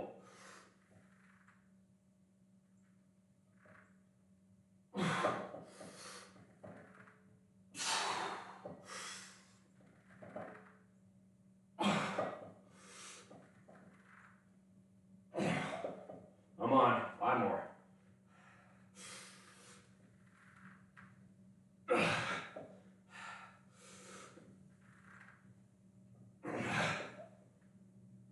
I'm on, 3 more.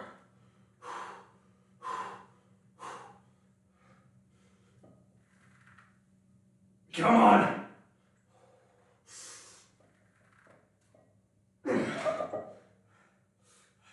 You got 1 more in you.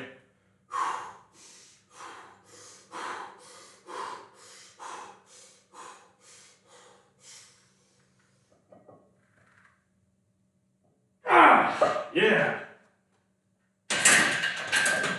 All right, that one bad. Move on to front squats.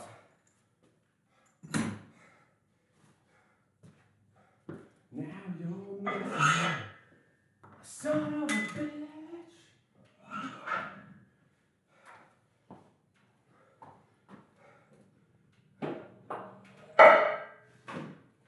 Alright, that was pretty good.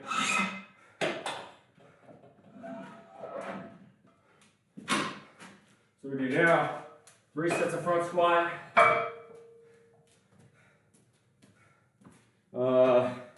2 sets of pullovers. Go from there. So we're doing RP 6 to 8. What did we do last time on front squat? We did 185. Okay, so let's try 190. This is going to be these fellas.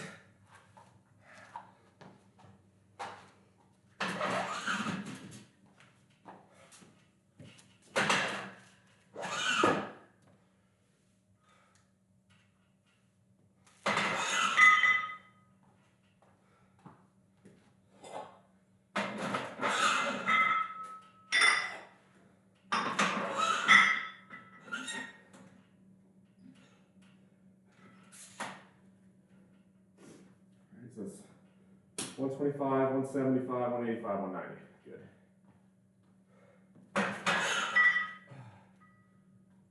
Where'd the other clip go? Oh, there it is.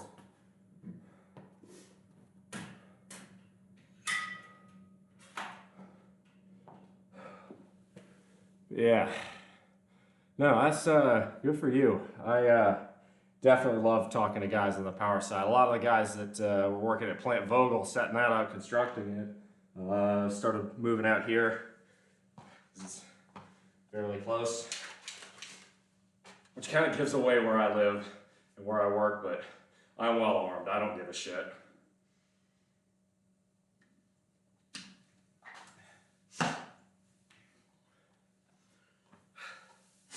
Can't say I'm interested at all in losing weight right now, to be perfectly honest, but hey, I'll never permanently rule anything out. Anything, that's boring. Well then, if you're comfortable with where you're at, more power to you. Respect it. And hey, thanks for sticking around.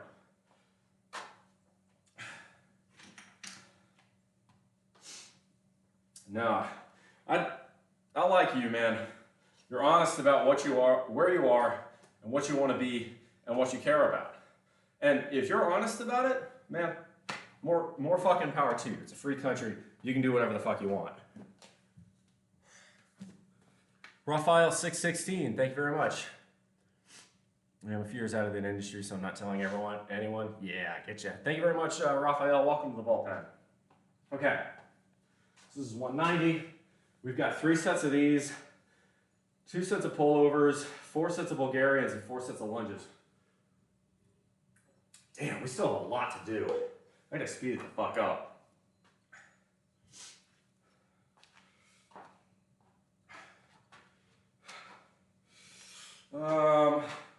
We'll try the first set with a belt. We'll see how it feels. I don't think a belt is necessary here, but it couldn't hurt.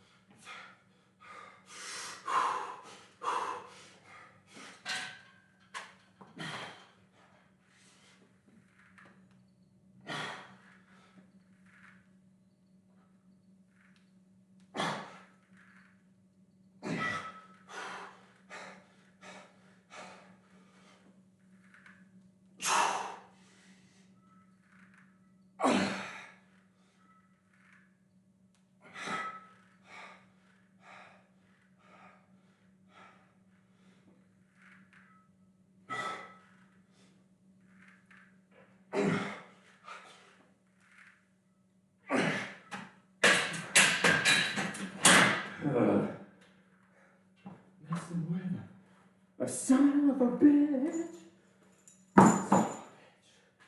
Now you're messing with a son of a bitch.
Okay. Ooh, that feels good. Yeah, welcome on, Hot Sauce. How you doing? Good to see you. You were asking me something in the server, or me. I had responded to you about something. I forget what it was. Good to see you, though, Hot Sauce.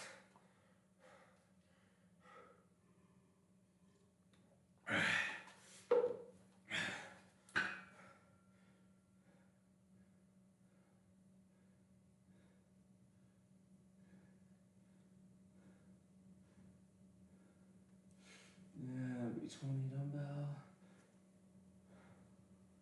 We'll do 190 for fronts. Good. Simarach K. How you doing? Welcome. Thanks for the first time chat. Lightweight, baby. Yeah. Now these are front squats. This is like RPE 6 to 7. It's not too hard. We did our heavy stuff already. Oh, biceps. I remember what I was going to tell you. So it sounded like you were really looking to get that pump on your biceps. So, a girl at my work gym at site was explaining these to me. And it's single dumbbell bicep curls. So it's a little harder to do with these, but bear with me. The idea is, so if you have just a normal dumbbell, right? You've got the bar, you've got two sort of chunks of iron on either side of the bar. So what you do is you take your fingers and you hold it on the inside. So you'd have, one of those chunks of iron, the bar, and then the other chunk down here. You hold it like that, out here, put your elbows maybe an inch or two in front of your belly. Do single dumbbell curls. Those fuckers, I tell you, the pump you get on those is insane. It's great. Yeah. So strongly recommend that. She's awesome. She actually, she said she's been lifting for probably 5 or 6 years. Really, as far as I can tell, like, it's so rare to see a woman come into the gym, especially here where it's a lot more culturally conservative. Women are kind of expected to be very feminine. It's very rare to see a woman come into the gym and actually know the fuck she's doing. And more importantly, not be doing it with just 5-pound weights for toning, which is bullshit. When people say they're doing shit for toning like that, what they're really saying is, I'm afraid of big boy weight. Am I doing everything to failure? No. No, I'm not. Today's squat day. It's perfect. I was looking for like one move to finish my set off. Fucking do that. Hot sauce, you're gonna love it. Also, start doing pull-ups. Pull-ups, chins, that'll murder your biceps as well. All right, next set.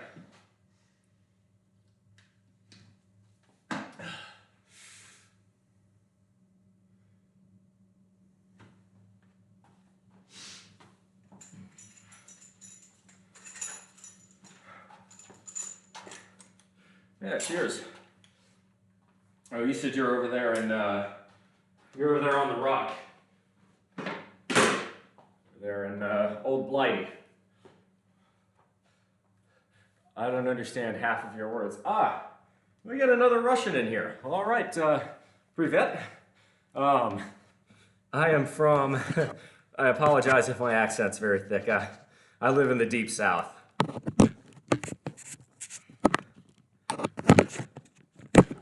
But that's interesting. You're the second Russian to come in here. That's cool. I like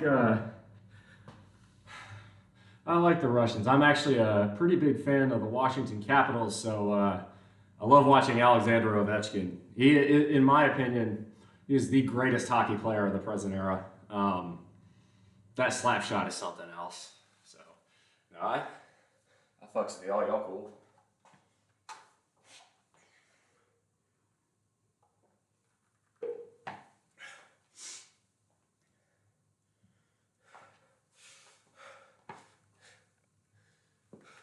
I mean, I feel like I got a southern accent, but it's mixed with a lot of shit. having lived in so many different areas, a lot of people say I don't, a lot of people say I do.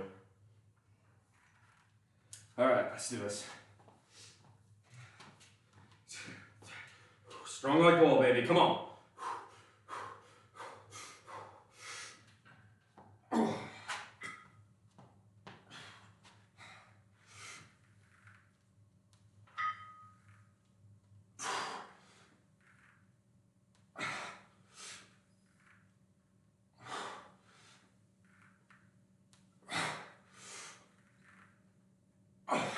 Come on.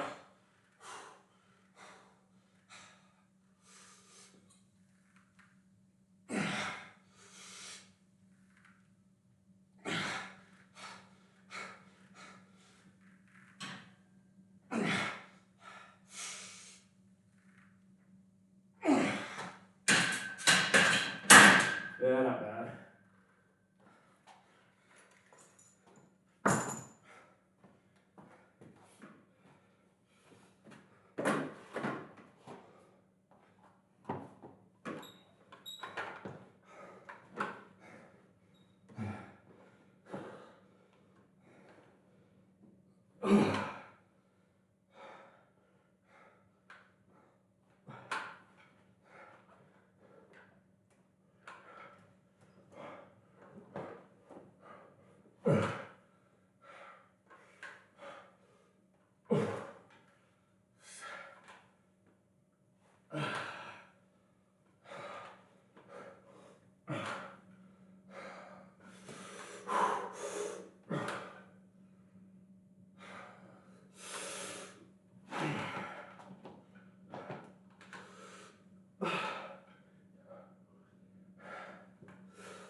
Come on. Ah.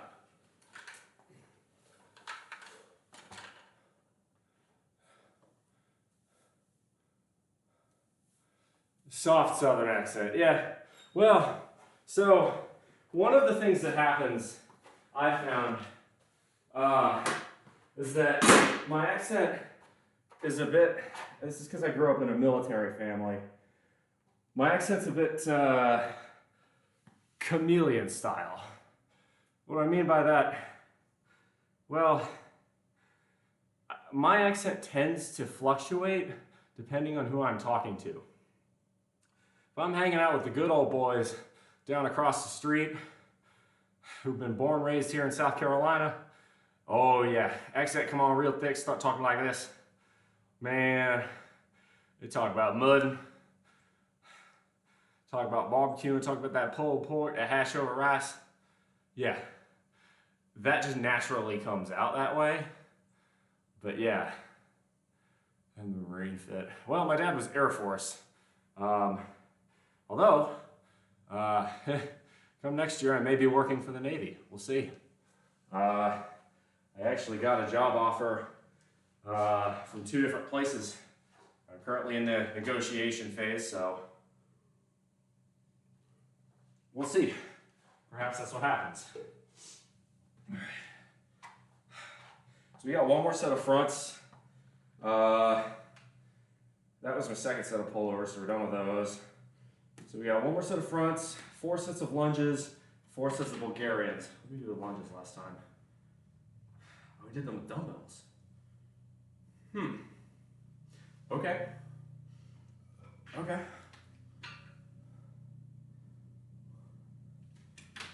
I can fuck with that. I can fuck with that.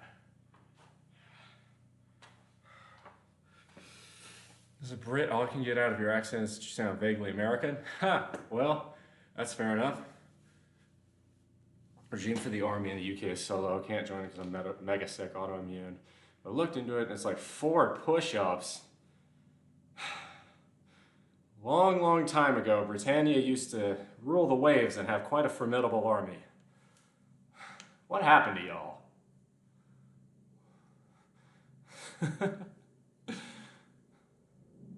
Nah, I mean, frankly, these days, the best army in Europe might be Poland. It's either, I mean, it's wild. Like, if you look, every so often I get curious about this.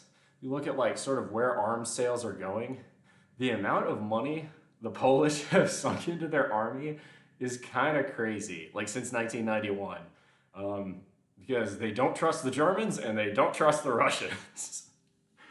So Poland just puts a ton of their resources into their own defense.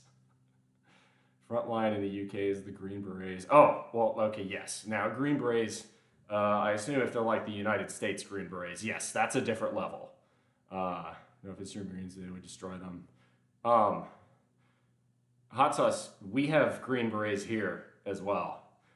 Go check out the US Green Berets. Trust me, we got our own, actually we've got the Green Berets in, we've got the Army Rangers, we've got Special Forces, the Air Force PJs are pretty cool. They're the paratrooper jumpers. We go and do rescue missions and shit. And then of course the Navy SEALs, they're pretty badass as well.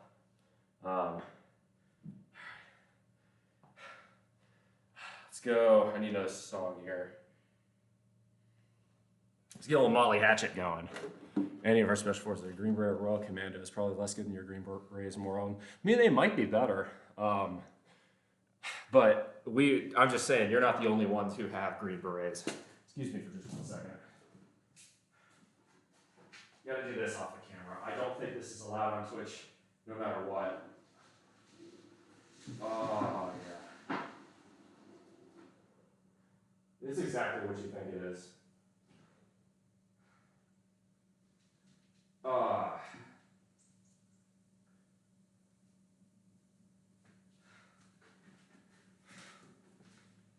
Oh, I hate this. That's why you keep a gallon jug out here. It would be our SAS, SWAT teams. Confusing. Ah, I see. Nice.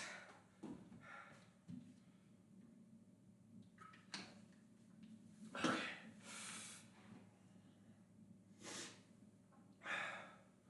Let's go whiskey man.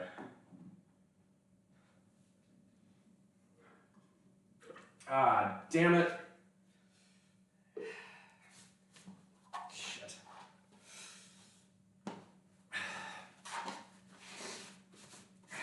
Oh, that's not good.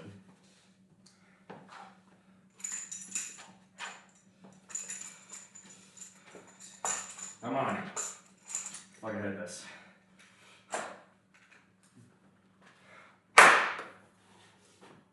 Strong like bull, baby.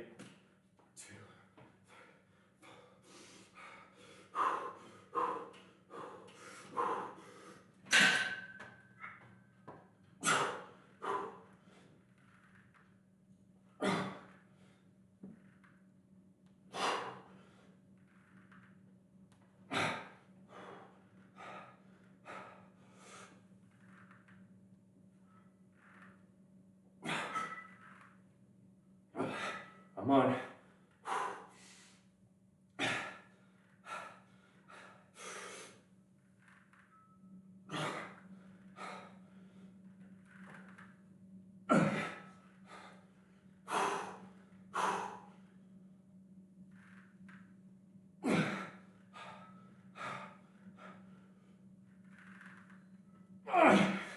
We were slipping. Woo!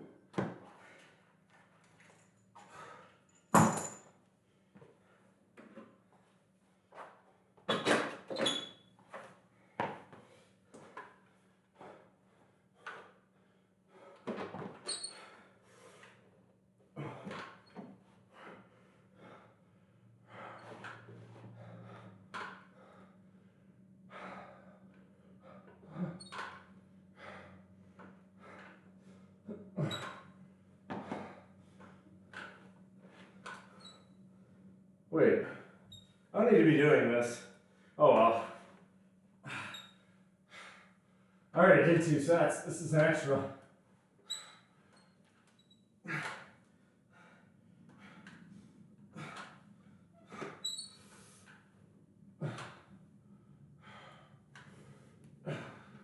Whatever.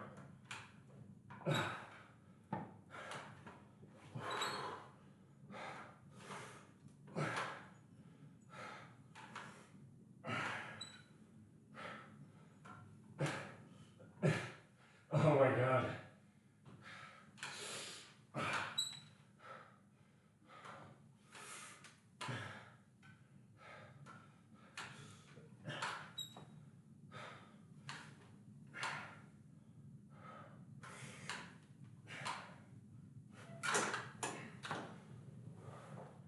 All right. So next up, 20, 30, 40, 50. Next up we got lunges and Bulgarians. This, I think I'm gonna go I think I'm gonna go barefoot, yeah.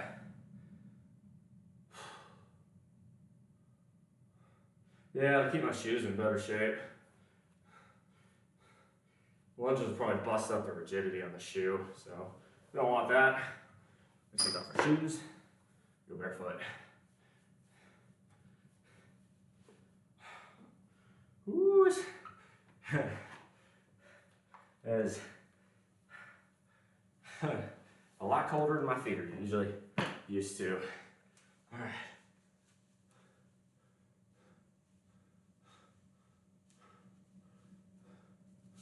Friend graduated in Ivy, ran off to Alaska after graduating, later joined the Navy. History degree and leader. Test pilot and Pentagon work if you're away from the right school. Yo, Dodge, good to see you. We're gonna get green grass and high tides going, I think. Ooh, never mind. Black Sabbath just came on. That'll work even better.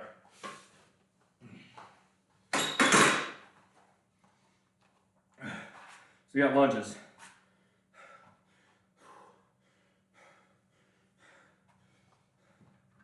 This should be 3.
One down, 3 to go.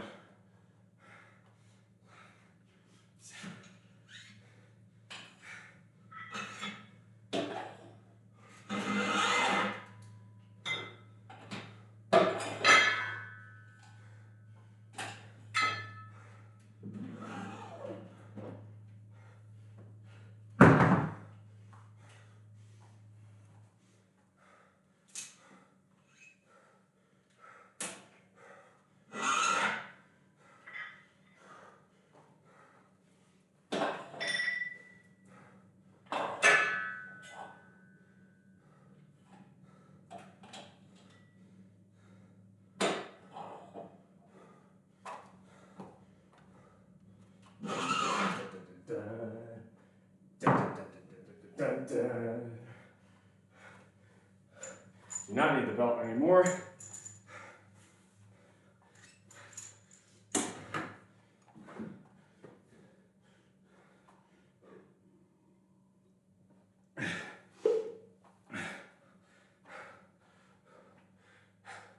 Hey, understanding, good to see you.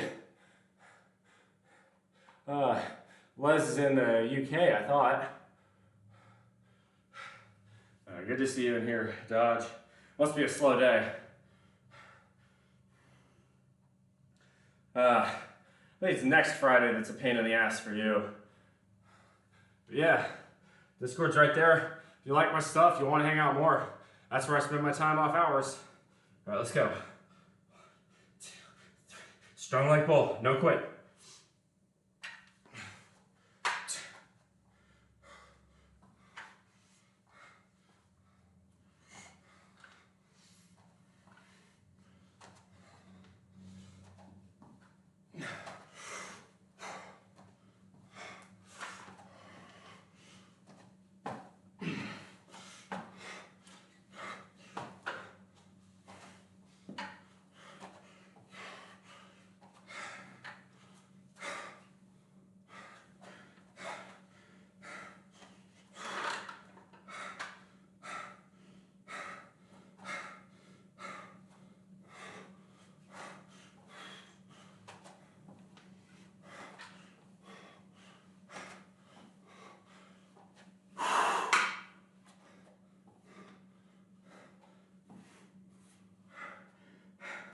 Come on.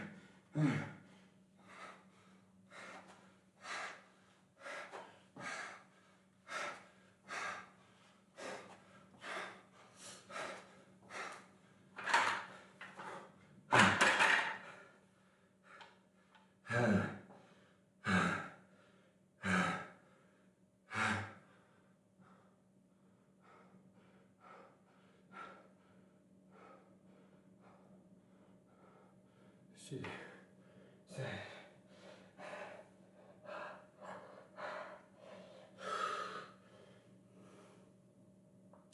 Those are tough. I got 2 more of those.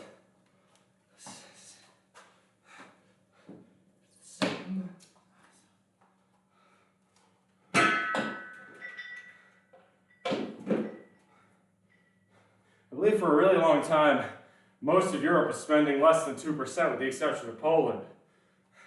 And after the recent unpleasantness in Ukraine, that's finally changing. I'm mostly staring daggers at the Germans here. The Germans have some of the dumbest foreign policy I've ever seen. This is some of the dumbest energy policy I've ever seen. The reason German electricity prices are so high is they're shutting down their nuclear power plants and replacing it with coal because they can't get enough renewable. They're stupid. Meanwhile, the French continue pumping out nuclear power like there's nobody's business with a far lower carbon footprint than the Germans because they recognize that mass industrial level electricity isn't always reliably supported by what I like to call wind, solar, and unicorn farts. It's not to say wind and solar are bad, but they alone, those two will not get the job done for an industrial grade society. Not yet. And certainly not at an affordable price. German electricity is something like 35, 40 cents a kilowatt hour. That's insane. That is more than 3 times the cost here. By the way, here in South Carolina, the state of South Carolina has a cleaner electrical grid than the Deutschbags do. Yeah, 60% of our power here in the Palmetto State is nuclear. Another 20% is hydro. Ooh. Yeah, that's allowed. Freaking, people are so fucking sensitive when it comes to stuff like that. Niger is a country. Yes, I know it bears a strong resemblance to a racial slur, but if it's a capital N and it's Niger, you shouldn't be freaking censoring that. But yes, the French do get most of their uranium from what is effectively a poorly run colony in Niger. That's true. Yes, I called them Deutschbags. Look, Germans, my grandmother emigrated from Germany in 1949, okay? I have a lot of respect for Germany. Y'all are trying on the renewables, and I respect that, but you're artificially making it harder for yourselves by shutting down your nuclear plants for no obvious reason. Power guy, distribution guy, nuclear is by far away the cleanest, most reliable, disposal is minimal. Disposal is not a serious concern, I promise you that. We have ways of doing that. Very easy. What happens now? Well, it's very easy. The French will have to get their nuclear materials somewhere else, or they could very simply just, create a breeder reactor or two to eat the waste and turn it back into reactor fuel. Or they could start a MOX project, convert their old nuclear weapons into power. Super easy. The French are not fucked.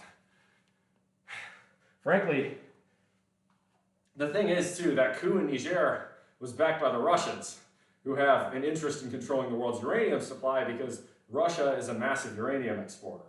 And here, the United States House of Representatives just passed a bill, it's going to die in the Senate probably, but it just passed a bill to block U.S. imports of Russian uranium, which is stupid. Okay, look, I get that we want to be against Putin, we want to be against the Russian war in Ukraine. That's all well and good. That's a different conversation. We need Russian uranium unless we want to approve new mines here in the United States. And the Democrats will make sure that never happens. Now, I am not a Republican, I am not hardcore right-wing, but the Democratic Party refuses to allow new mines in the United States. We got to get the uranium from somewhere. The Canadians are refusing to build new ones because the Canadians are controlled by a radical left-wing Green Party when it comes to most environmental matters. And look, yeah, you can say, okay, fine, no new uranium mines, but if you do that, what is going to come online instead is new natural gas fracking fields, which is far worse for the environment than 1 or 2 small uranium mines. I'm telling you, there's no perfect option. People who say, oh, it's just going to be magic, that they're living in a fantasy world. Like fucking, it's just, bull for Congress. You can turn a bomb back into power? Oh yeah.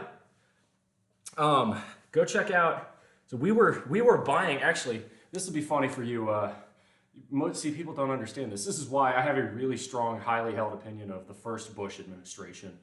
People don't understand just how tense the world was at the fall of the Soviet Union in the early 90s. Personally, I think Clinton was an okay president, but I think if we had reelected George Bush in 1992, we'd have all been far better off. And one of the biggest reasons is that under the first Bush administration, we started buying old Soviet warheads and turning them into reactor fuel. Yeah, the program was called Megatons to Megawatts. The US nuclear fleet was running on that for, a good solid 20 years between 1991 and about 2011. Yep. We were literally, like, you want to talk about, they say, oh, nuclear is evil, nuclear is bad. Nuclear power was doing more to disarm the world than any other one item. Like, what do you want to do? Like all those old Soviet bombs built in the 60s and the 70s and the 80s that after the fall of the Soviet Union they couldn't afford to maintain anymore, we bought them and turned them into power. What a great solution. But thanks to misunderstandings, really poor leadership in Russia in the 90s, Boris Yeltsin was a horrendous choice for president. I think the Russians would have been far better off if they had stuck with Gorbachev.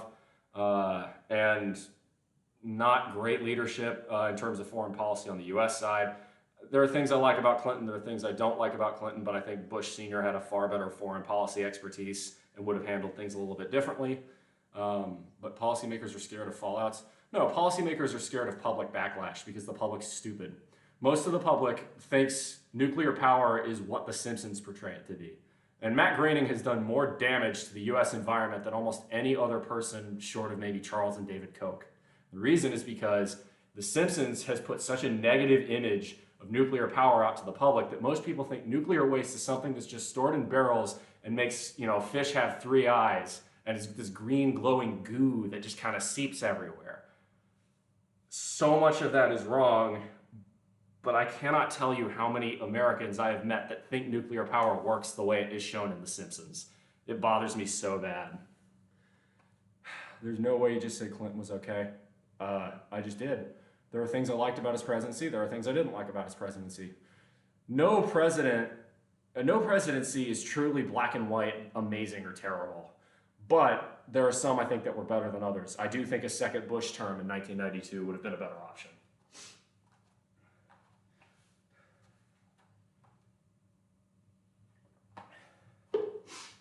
I also think by far and away the worst president we've had in the last 100 years was George W. Bush, 43.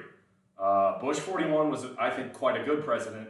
Bush 43 was a terrible president in general. Simply put, the war in Iraq destroys anything else good that was done in that presidency. That is the single biggest foreign policy failure the United States has probably ever had. I mean, the amount of damage it did to American goodwill after 9/11 is incalculable. Spirit wrote down theory, in my opinion. Clinton was not a bad president. He was a byproduct of the dot-com boom, so a lot of financial success was going to happen no matter what. His policy was okay. He did some good things. In the same way that a lot of the Coolidge presidency was built off of the 1920s stock boom. But sometimes doing nothing can be a good decision in and of itself. I mean, the Cheney administration. I think being British is helpful here. I have no idea which of these are hot takes, and I think that's good. Well, I'm not going to get into my opinion on Thatcher because I feel like I would be a bit. I think I would be a bit out of my depth. I think a lot of what Thatcher did was necessary because labor unions were getting a bit ridiculous in the late 70s in Britain, but Thatcher went too far. I think privatizing British Rail was a really bad idea. But there were some things that, Thatcherism brought to the UK to make it much more economically competitive again. Britain was the sick man of Europe in the 1970s. Look, there's a reason the Sex Pistols came around. It's because Britain was not doing well that decade, to put it mildly. All right, let's do another set.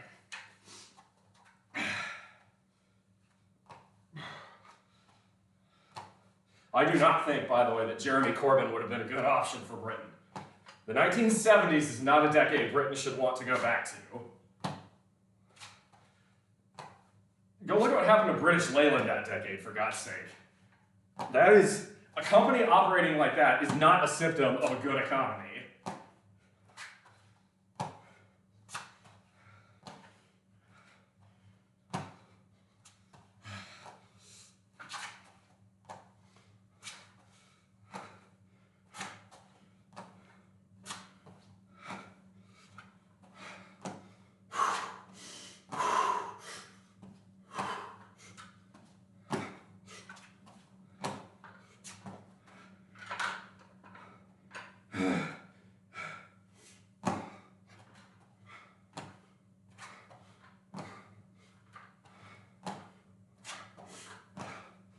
You know what else I don't like about Corbyn?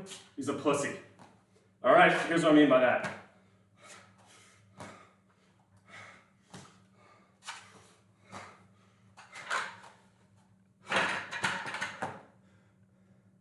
I respect politicians who have the balls to tell the public something it doesn't want to hear.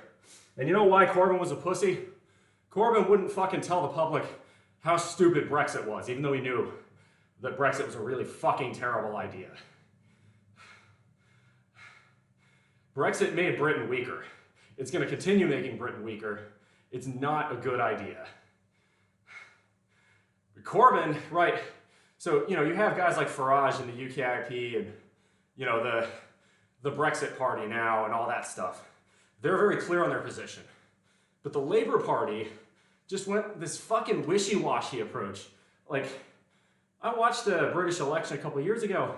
I couldn't tell you what the Labour Party's position on Brexit was because I don't think they had one.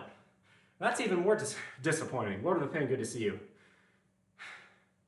And now, see, in the 80s, they sold everything off.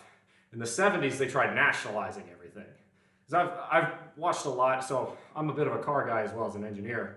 The fall of the British car making industry in the 70s was shocking. There were actually some pretty good designs of engineering in that era.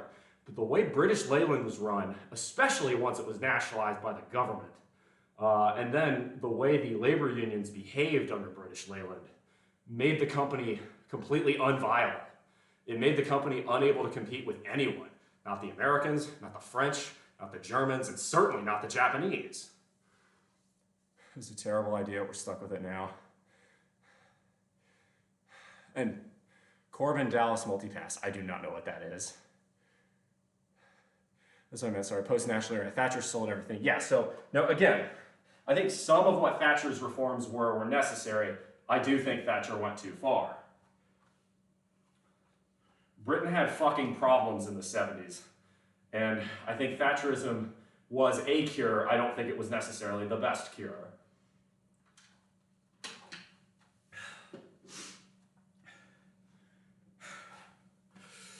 How often do you train your pectorals? Either once or twice a week. Today's squat. Right now we're kind of at the end of the workout. I'm doing lunges right now. Kind of doing bodybuilding stuff and just talking. By the way, today is Financial Fitness Friday. The reason it's Financial Fitness Friday is because this is the only time where I'm streaming and the stock market is open here in the United States. I'm a big fan of investing. I am a cold-hearted capitalist pig under my core. Oh my god, that was the funniest shit. It was the funniest shit. There's a friendly guy, this a couple months back. I was in here lifting and doing sets and really hitting it off. He was really impressed by me. I guess at some point I mentioned reading Adam Smith, and he like just did like the hiss noise. I just thought it was really funny. Like, the power of the free market compels you. And by the way, no, I'm not one of these free market will solve everything leg humpers, right? Okay, there's nuance. There is, in so often in political and economic decisions, the devil is in the details. But in general, yes, I am a capitalist. Reference the movie Fifth Element, a Bruce Willis classic. I don't watch that many movies, unfortunately. Don't have the time. But Bobby, no, good to see you. Thanks for the first time chat. Right now we're doing lunges. We're doing lunges, then we're gonna do Bulgarians. We go from there. Let's see what the temp is in here. This is what I love about lifting. It's like 50 in here, so that's like 10 degrees C, and I'm feeling nice and warm. Financial fitness is about as good as my physical fitness is. Okay, no, that you don't have an excuse on. That one, just get good. That's a skill issue.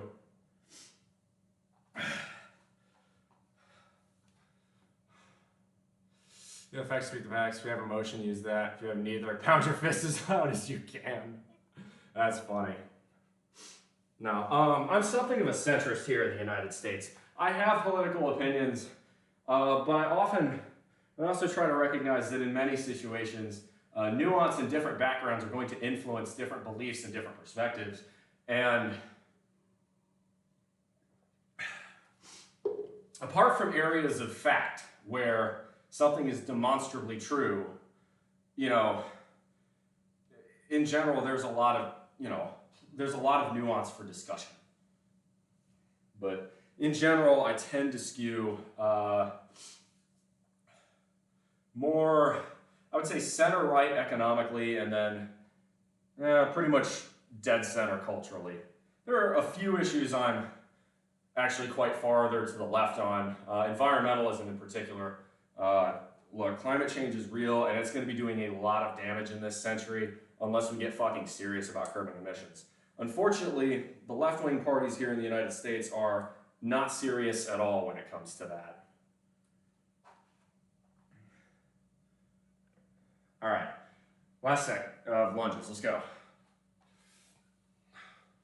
2, 3, oh, let's go. 2, 3.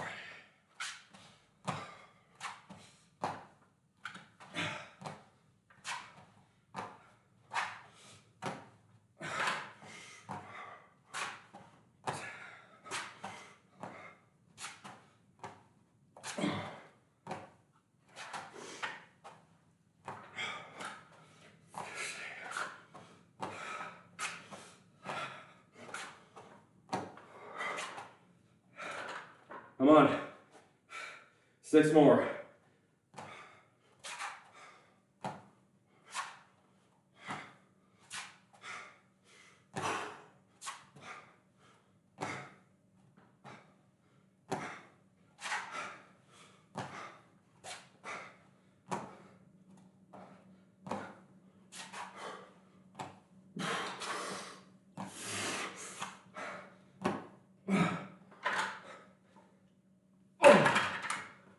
Now you got 4 sets of Bulgarians. Fuck.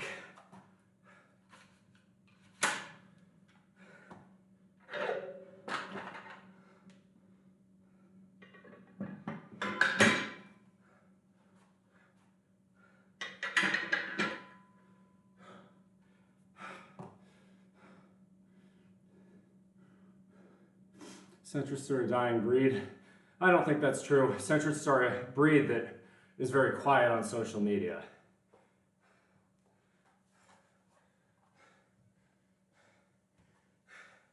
We live. Oh, we live. It's funny how nuclear never took off even though it's a clear solution. It did take off, and then in 1979, a bunch of useful idiots on the political left, funded by the oil and gas industry, protested loudly enough to elect idiots into Congress who overregulated the industry, pretty much shut down all new nuclear reactors after 1980. Yeah, guys like a lot of musicians too.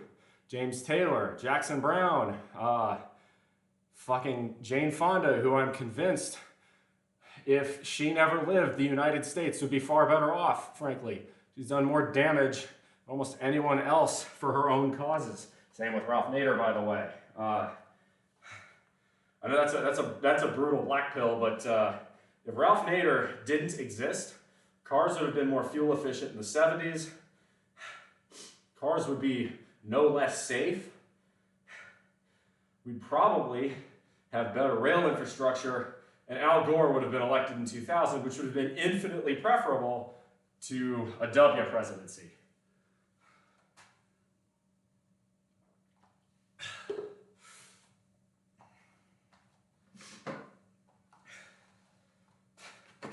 So, fuck Ralph Nader.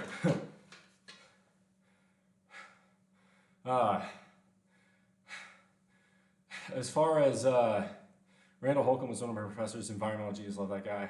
We have 0 in the UK. No, the UK has a couple. Y'all are building one out at Hinkley Point, but because of overregulation and because of brain drain, the cost on Hinkley's gone up a lot.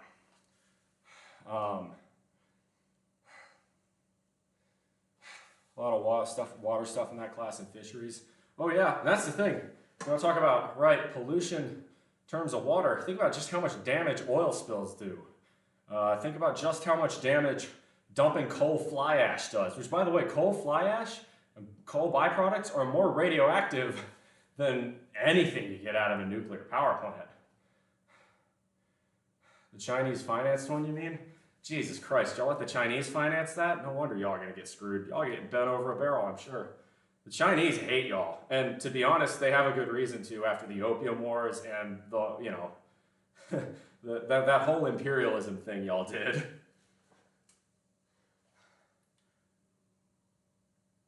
Y'all literally forced your way into China as drug dealers in the 19th century. I kind of get why the Chinese don't fuck with the British. Like that. There's actually a term for that in China. It's called the century of humiliation, I think, which generally just covers the 19th and early 20th centuries. And, ooh, man, okay, they don't like us Americans, but at least at some level, the Chinese kind of respect us, one, because we're fucking powerful, and two, because World War II, you know, we were the ones that took out the Japanese, so. But the Chinese really don't like the British. There may be a little bit of vengeance politics going on there, I'm afraid, Miss Hot Sauce. Or Mrs., I'm not sure. Okay, so next set we got Bulgarians. So Bulgarians, you go one leg up, and you go down. That is really high. I might lower that just one bit.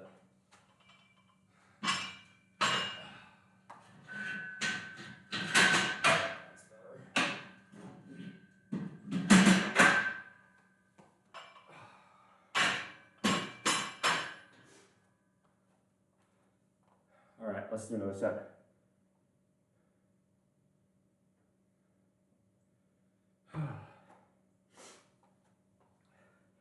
Let's go.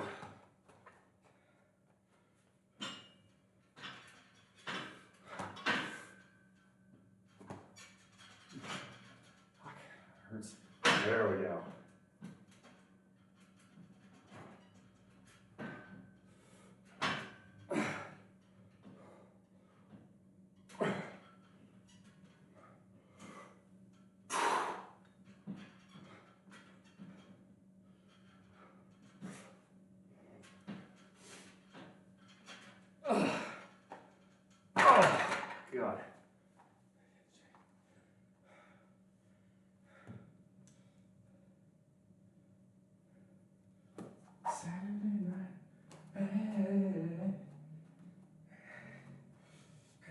tell me, can't you? W wouldn't have nearly been as bad without Cheney, but unfortunately that wasn't the case. That's probably true. It tells you W had none of the skills and leadership ability necessary to be the president of the United States. You have to be a fucking alpha if you're in that job. Look, you gotta be a leader. It's why you're being elected. You need to not let anybody control you. And if it wasn't gonna be Cheney, it was gonna be Karl Rove or some other piece of shit. Now, George W. Bush did more damage to this country than any other president since Woodrow Wilson.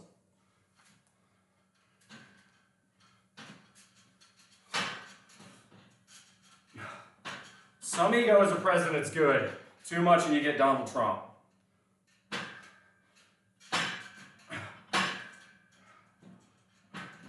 Come on.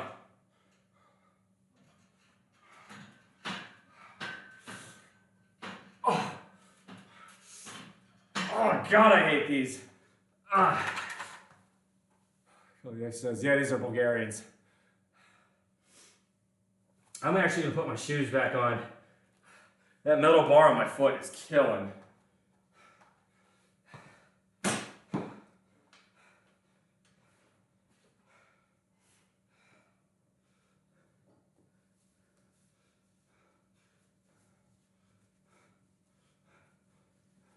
The other thing I'll say, like I will absolutely excoriate the Bush administration on, 43, was deviating from his father. Under Bush Sr., the Republican Party believed global warming was a threat. Rising emissions was a threat. Laid the groundwork for the Kyoto Protocols, which then got approved, right, under Clinton. Right, we're talking, you know, not just the emissions, that he also got air and water pollution with ozone. You've got Montreal. A lot of people always just assume the Republican Party was always the anti-environmental party. That's not the case. The Environmental Protection Agency was founded by Nixon. The Republicans were not always super, oh fuck the environment. Even a lot of the good anti-ozone policies, a lot of those started under Reagan. Wilson and Coolidge, I see you. Textbook extreme narcissism should be declared incompetent due to mental health. Both Trump and Biden are incompetent to run as presidents because they're both too old. It's that simple. Look, this is the single most stressful and most deadly job in the world. Seriously, statistically speaking, the fatality rate of the US presidency is something like 20%. 1 out of every 5 presidents historically has died in office. Having an 81-year-old right now, that's Biden's current age, and Trump, who's 77? No, they're too old. And anybody who's going to sit here and say, oh, Trump's not too old, if you said Biden was too old in 2020, Trump is too old in 2024. You either are or you're not. It's a number. See, Sam, hot damn, give him hell, phi gam. That sounds like a frat thing. Coolidge and I are old friends, fraternity bros, just 100 years apart, different schools. That's kind of neat. A119099, welcome on in. That represents you all on the international stage. Biden is unstable. Trump. No, exactly. You're only 2 dice. If you roll 7, you end up dead. Yeah, pretty much. It's literally a presidential crapshoot, if you will. No, and I firmly do believe this. If in 2024 it comes to pass that Joseph Biden is reelected as president, he will be dead before 2028. I do not understand how the Democratic Party is so incompetent to not consider that possibility and pick literally anybody else as the vice president option. I think running Joe again is malpractice. Running Joe again with Kamala as Veep is borderline suicidal.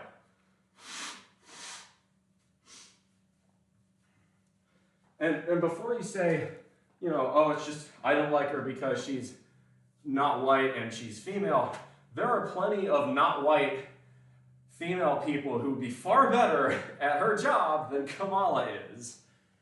No. We can do better in this country. And look, a lot of people are going to say, oh, the Republicans are no better. At least the Republicans are having something right? At least they're having a couple debates. I mean, look, Nikki Haley isn't perfect, but Nikki Haley's a whole lot better than Trump is. DeSantis, a whole lot better than Trump is. Vivek, I think Vivek is slimy as hell, better than Trump is. Who's the other one? Christie is also probably equally unfit to be president because he's so obese he'll probably also die in office due to heart stress, but that's a different conversation. No, I don't want any fatties in office either because, again, with a high-stress job like that, you need your heart to be in good shape. If you're 350 pounds, your heart is not in good shape. And, oh, by the way, Trump qualifies under that. There's no fucking way in hell that dude's 215. Dude, and look at his fucking diet. He drinks Diet Coke and eats McDonald's every fucking day. That's such a bad idea for your overall health. You shouldn't be doing that if you're in the most mentally taxing job on the planet. It's insanity. All right, come on. Oh.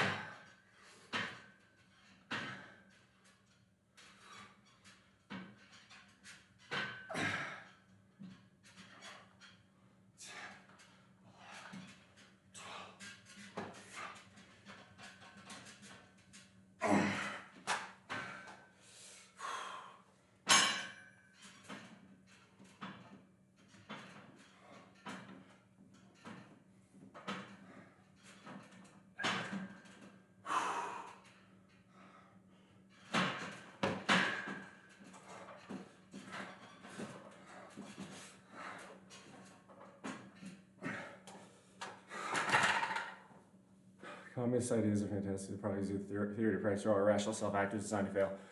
Communism doesn't work. I agree. The Americans call me a dirty damn commie.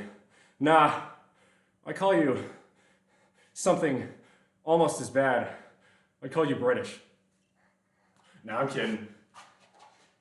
Okay, one thing I gotta mention, and there's a fellow by the name of Senex Mikes in the Discord who I absolutely love this dude. He's my artist. He's the guy who made the logo art for this channel. But he's British, and I just rip on him for being British. And like, that's just kind of the fun part. I'm not fatphobic, just realistic. The presidency is a high-stress job. A high-stress job requires good physical endurance. If you don't have that, you're much more likely to have a heart attack. We don't need heart attacks in the White House. How's it, kidding? King Nick, good to see you. Double fist bump. Stream's going pretty well. We got 2 more sets of Bulgarians. I'm kind of going pretty slow at this point. I need to get some water. We will talk about the stock market. I got the whiteboard out and everything, so that should be fun. Ooh, shit, I just punctured my bench. Oops. Being British is shit. Need my Irish passport for a reason. Then what about dementia, Joe? Again, neither Trump nor Biden, to me, are physically fit enough to be president. They're both too old. And Trump is physically unhealthy, too unhealthy. No, someone like Taft should not have been president. If you are not physically capable enough for the job, I have issues with that. FDR was capable enough for the job in 1932. Probably 1936 and 1940 as well. Now, 1944, I'm willing to make an exception here just because of what was going on in the world in 1944. You needed continuity. But today's Democratic Party would be very well served to learn from the Roosevelt administration. FDR had 4 different vice presidents. There was a reason for that.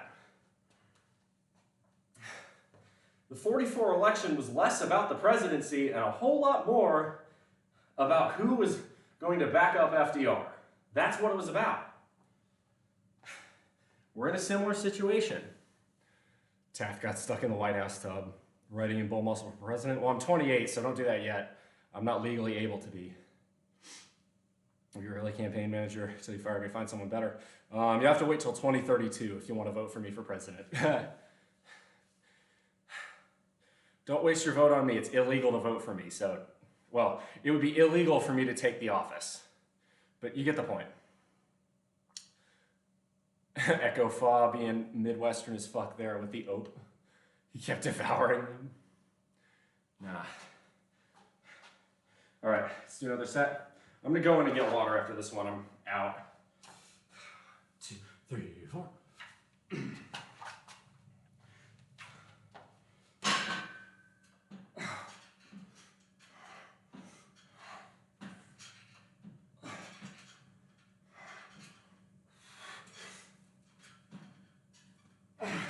Come on.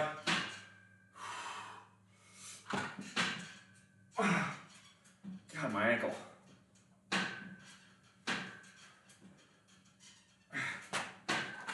That hurts.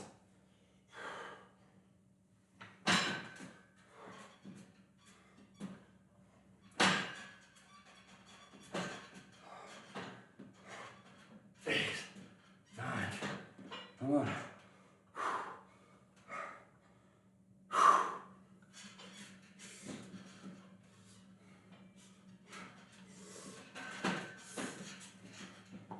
Oh my gosh.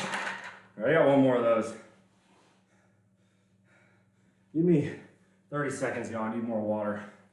FDR would never got liked if every living room had a TV at the time. Oh, 100%. Yeah. Oh yeah, in the 30s, between the business plot, speaking of the Bush family, Prescott Bush, look that up. Between the business plot and between the rise of the communist parties in the 30s, America had both fascists and communists agitating in the wings during the Depression. So FDR did a very good job keeping the country together. All right, give me 30 seconds, I need water.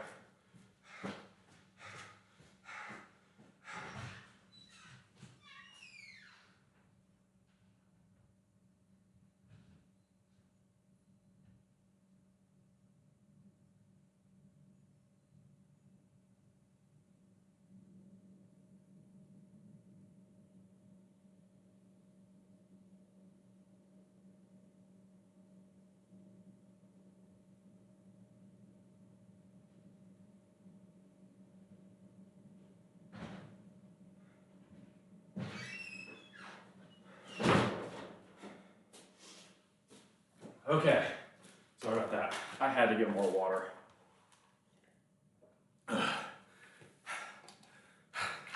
Okay, so we have one more set of Romanians. Then we're going to talk about the financial fitness section of the stream. For those of you who are new to the channel, this down here is my financial independence clock countdown timer. It's true. In 502 days, or thereabouts, I will be financially independent. In other words, I will no longer need to keep working to support myself. I have so much invested to where I can live off of investment income. I've also minimized my expenses to the point where I don't need to pay for a whole lot. Now, if I get a new job in 2024, that's a totally different ballgame, and the numbers change a bit. But at present, I'm very much on the journey there. In fact, the recent run-up in the stock market has put me far closer than that. Now, it really depends on what the stock market does in 2024, but I could very easily see myself hitting financial independence by the end of next year.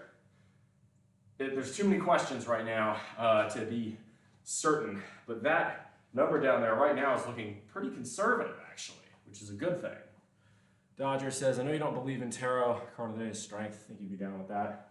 Yeah, tarot, I know you have this little strength stone in here. Stone you put in here, Dodge, that says strength. I don't believe in any of the occult stuff. I tolerate it in my house because I believe in the freedom of religion, but I am a Catholic, so I'm not supposed to fuck with any of that stuff. I think tarot is harmless fun. I think the Catholic Church maybe is a little harsh on it, but I'm not really in position to judge the Holy See on what they say.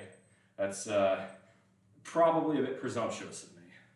It is 53 degrees in here. It feels nice. I'll put this back on now. There we go. That's what I love about lifting, though. Like I am warm in here. I'm almost sweating. All right. We have one more set. Let's hit that, and then we're going to talk money, all right? So start getting your money questions prepped, people. Or if you want to ask me about anything, really, Let's see. Let's finish off a little social distortion, a little ring of fire.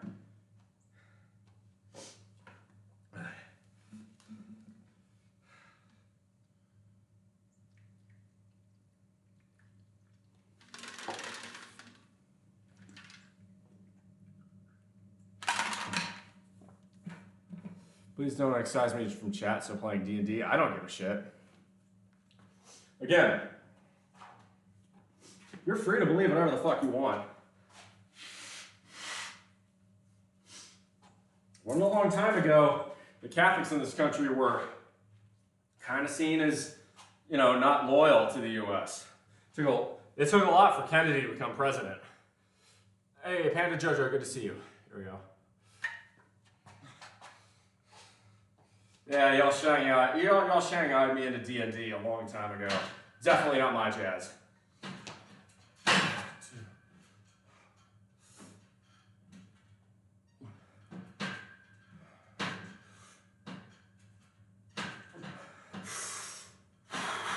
Come on.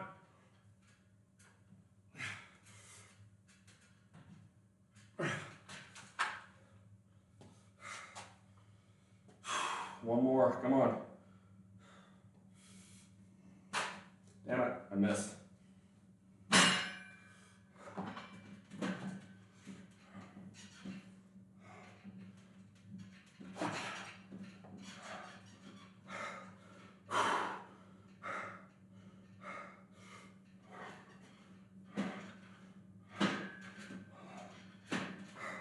Come on.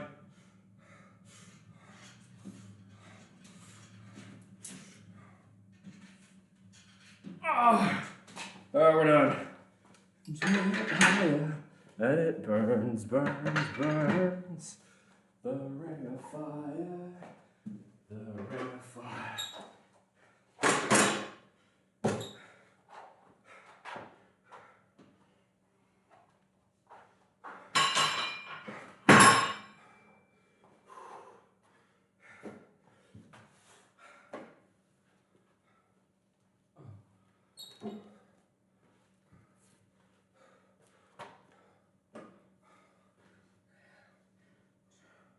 Perfect.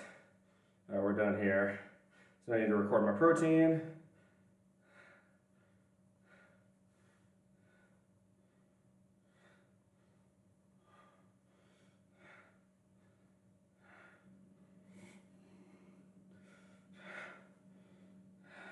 Six. There we go. Protein and milk. So that's 620 calories so far, 80 grams of protein, which is great. That's a good start to the day.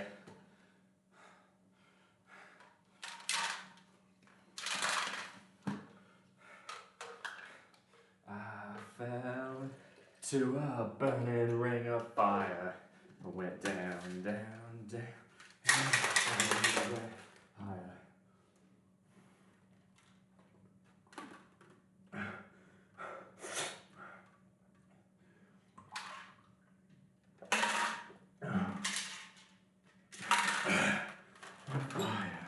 I went down, down, down, and the flames went higher. And the birds burn, the ring of fire, the ring of fire. All right, Echo File, it's good to see you. Thanks for stopping in. Panda Jojo, thanks for the first time chat. Nice physique. I appreciate that. I work hard. D&D is fun. It's just too much socializing for me. Direct on, good to see you. Just stop by for a second though. Try to come by more often. Well, hey, and if you're ever, you want your BullMuscle fix, but I'm not live or you can't make the times, that's what the Discord's for, y'all. Just type in !Discord. It's right there. Promise, I'm on there a lot. It's a really good time. Strongly recommend it. Okay, so let's see what the market's doing today, because the stock market is open. That's why this is Financial Fitness Friday. We're gonna bring you in a little bit closer.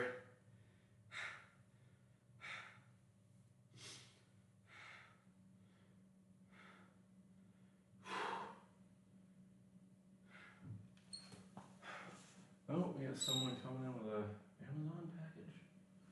I'll go grab them. Stand by, y'all. Mail call. This is for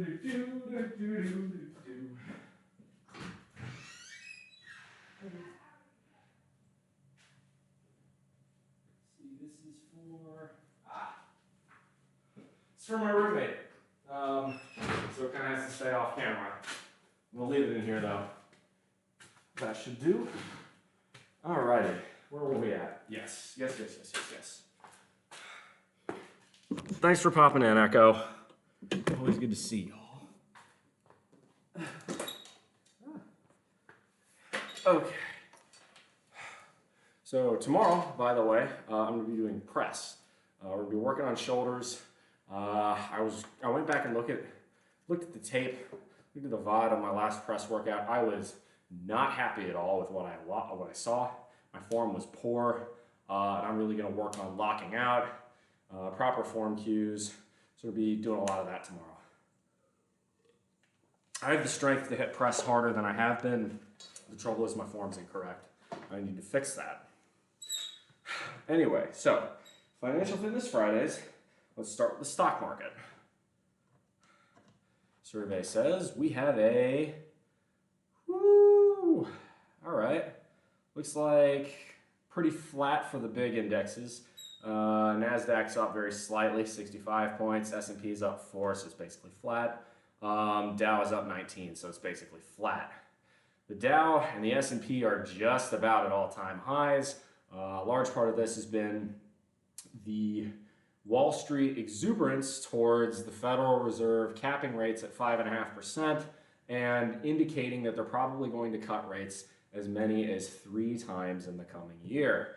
Lower interest rates mean faster economic growth, but also can mean faster inflation. So the Fed wants a balancing act. Inflation's ticked down. It's about 3% right now overall. A little bit more, I think it's 3.2 or something like that. The Fed wants it at 2%. But as you get closer to 2%, you want to make more and more very slight changes. You don't want to overreact. So the Fed is looking for slow, stable changes. The market likes that. The market, in general, responds pretty well to Federal Reserve actions of that nature. So that's what's going on today. It looks like a lot of the other stocks that I own are selling off a bit. Minor red day, but we've had so many greens in a row that a red was somewhat warranted. Awesome. So we're looking good on that front. As far as savings, so I've talked about this already. At present, I'm somewhere between 80 and 90% of the way to financial independence as defined by the amount of money I'm setting as my FI target. What is an FI target? Let's talk about this. All right.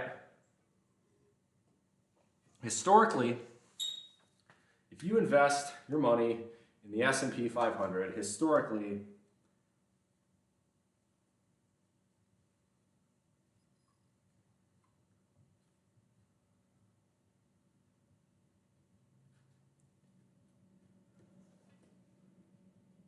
you will have roughly 7% returns on investment if you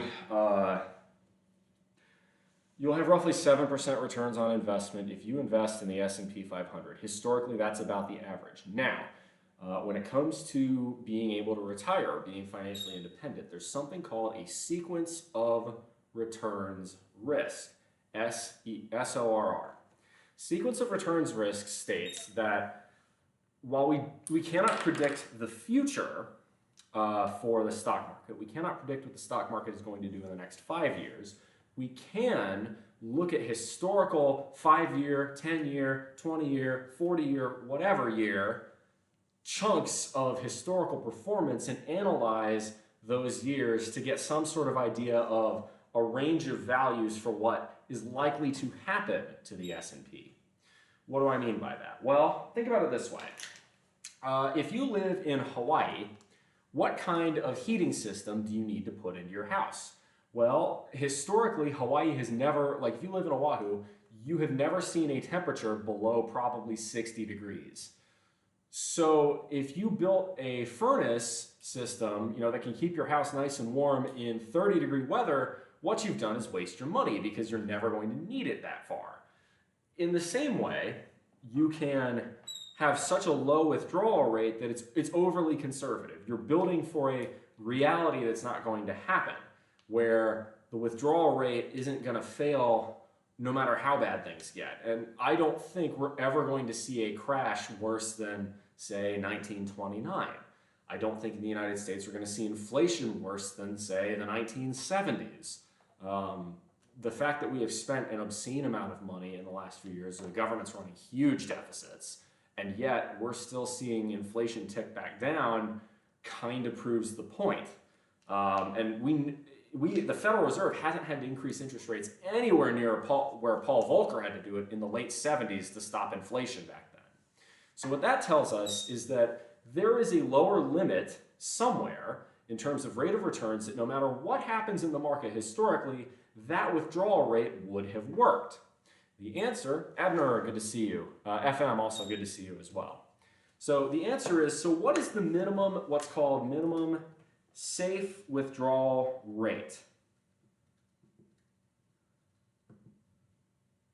And the answer, historically, for a 30-year return, or for a 30-year lifespan, as proved by what's called the Trinity study, is about 4%. In other words, if you have $1 million invested, you can withdraw about $40,000 every year, and there's a 95% historical confidence that you will not run out of money in 30 years. That's what the survey says. Now, if you want to say, okay, 30 years is great, but if I'm going to retire early and I plan on keeping myself healthy, I'm going to need that to work for 50 years.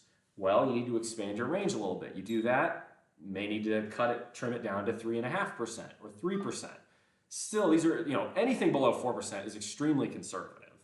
But it's also, if you go the route of, going with a 3% withdrawal rate, or, just making a little side hustle income on the side, to where you're only withdrawing 3%, but you're also supplementing your expenses with a little bit of income, you don't have to be working a full 40-hour job.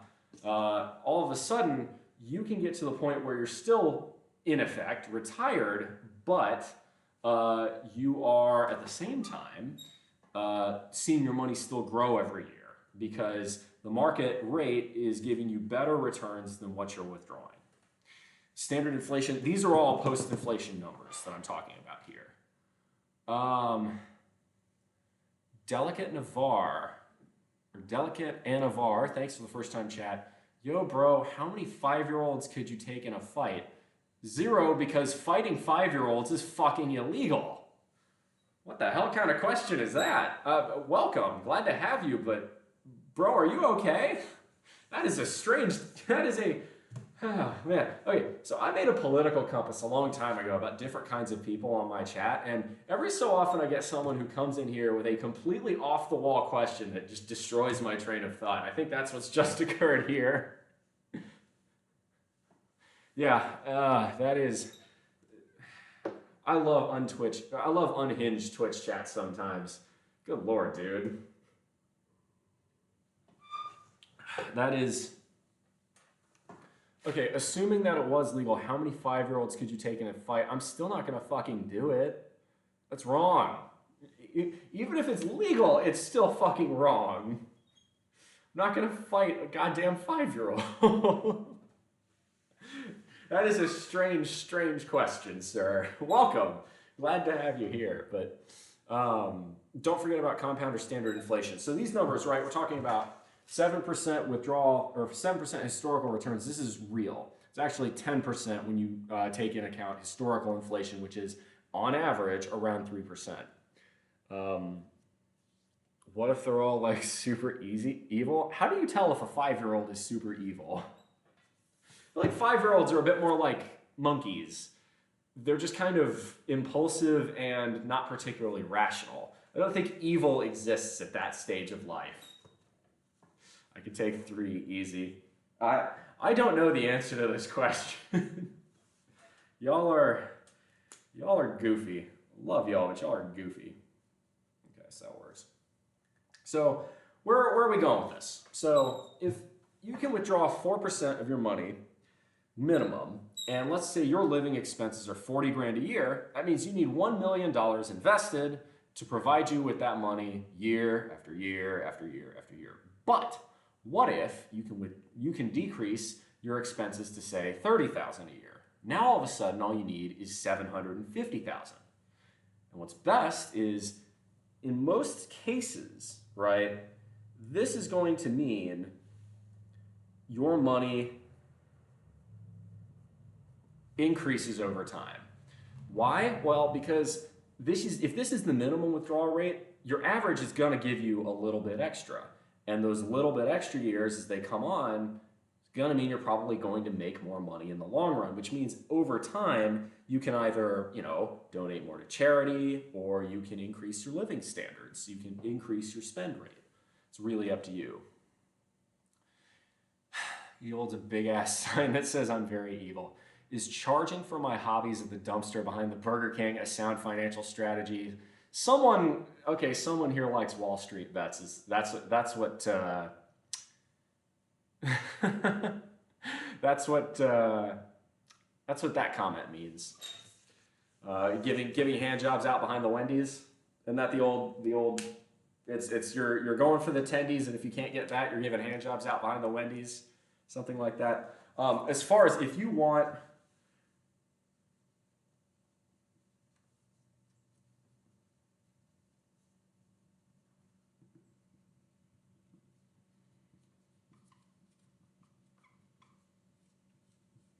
All right, fine. For those of you who are degenerates on Wall Street bets, here you go. If you want my retard stock pick, try investing in RE. Literally, it is a stock ticker named RE. It's an electric vehicle company called RE Automotive. I actually like their underlying tech product, but they got absolutely clobbered in the de-SPAC boom. They are dirt cheap now, and if you buy that, it's either going to be a $100 stock by 2026, or it's going to be completely worthless. So there you go. There's your. If you are a Wall Street bets degenerate, there's your ticker, RE. It's literally fucking RE.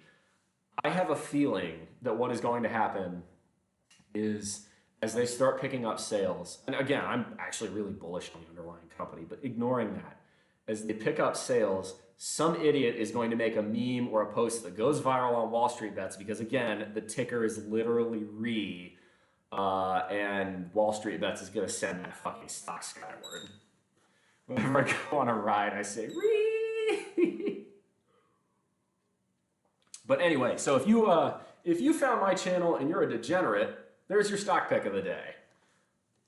And the best thing is the volatility on this stock is so low that even if you only got, I think, 0.1% of Wall Street bets to go in on that stock with like 100 shares, holy shit, dude. You would see the stock it'd be a 10-bagger overnight. That's how low the volume is on that stock. Now, you can say, oh, it's a penny stock at the moment. It wasn't a long time ago, or not even a long time ago. Last year it wasn't a penny stock, but that's what's happened to it. The interest rates and a souring on the EV market have really done a number on that company. But there you go. Financial Friday level is still level 1. Eating leftovers instead of purchasing lunch. Hey, that's still a good thing to do. Frugality is underrated. Look, Warren Buffett still drives a 10-year-old car because he recognizes cars are a depreciating asset, so there's no point in buying a new one. I personally probably wouldn't go to that level of frugality if I had Buffett levels. Oh, just threw up a bit in my mouth. That was gross. If I had Buffett levels of money, but to each their own, I'd probably buy myself a really nice Model S or something. Maybe a Lucid. I love the way those look. But as for now, I'll stick to my little Chevy Volt, which is a great car. I've spent $75 on gasoline this year. For all of 2023. $75 worth of gasoline. That's pretty fucking good. Belly laughed at it. Well, glad I can entertain you guys. So, ignoring RE, there you go. If you want the degen pick, start spreading the word on that. Get in on the ground floor, because this is where you're at the ground floor right now. Promise you that company's going to be... If that company can drum up a few sales, I think they're going to get a big package deal with UPS. Their underlying platform, so the idea is they're making a steer-by-wire and drive-by-wire. Not even Tesla has been able to patent those. They've already got it certified by the EPA, and they're already starting production.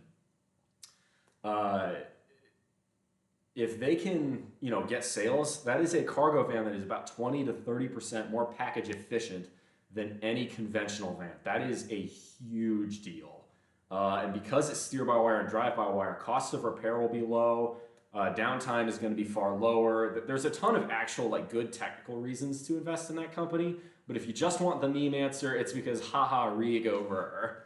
Re-up, we up. Kudos on great car choice. Dude, this Volt has been great for me. It's got about 90,000 miles on the clock. It's been problem-free. The costs of operating it are super low. The costs of insuring it are super low. It's a lot faster and more fun to drive than a Prius, so it's not bad. It's not the sexiest car in the world, but it's not ugly either. It's just, it looks fine. It's okay. You know, it's adequate. There's nothing wrong with that. So, other things. So, where am I going with this? As far as safe withdrawal rates. What this means that, let's just say you can knock off $100 a month from your expenses. Oh, we're getting glare. That's frustrating. Okay, we can knock off $100 a month from expenses. That is $1,200 a month, or sorry, $1,200 a year. Okay? Well, at a 4% withdrawal rate, $1,200 a year is going to be worth how much invested? The answer is going to be, let's see, 30, I believe that's correct. Yes, $30,000 invested at 4%. Okay? Yo, bro, could you solo a whole retirement home? I already own a home. I'm 28. I'm a homeowner. I literally own this place already, so kind of job done there. It's doing its job, transporting me where I need to go. Yeah, and it does so very efficiently. I can go basically anywhere in my county on pure electric power, and if I need to go further, I have a 4-cylinder gas engine that gets me roughly 40 to 45 on the highway. And if I'm going further, I'm probably going to be on the highway. A retirement home, though? What do you define as a retirement home? I spent right at $90K on cigarettes throughout my life. Solid investment. Jesus Christ. That's, yikes. Yeah, you're kick tobacco to the curb, kick alcohol to the curb. Full disclosure, I still drink. I'm considering going dry for 2024. But kick that shit to the curb, man. You're paying money to make yourself die faster. That's literally what you're doing. You're paying money on slow suicide. Place like where all the elderly live at after retirement. The average age of my town is above 55, so job done. Kind of already did that. That's literally where I'm at right now. I just did the math, rough numbers. That is, whew. Today's literally my 1 year sober. Post it to your Discord. Life changing. Good for you, man. Cheers. Seriously. Hats off to you. That's unbelievably impressive. It's hard to do, but you're doing the right thing. So credit. Could you solo all of them in a fight? Oh, you're saying, okay. See, I thought when you said solo, I thought you meant like, could you buy a retirement home? What's with you and asking me if I can fight people who are like way in less shape, like way weaker than I am? Why would I want to pick on weak people? I don't. Y'all, you come up with some interesting questions, my guy. Could I solo all of them in a fight? I don't know. I really have no idea. I mean, do I have to fight the nurses? Like, shit, you know? But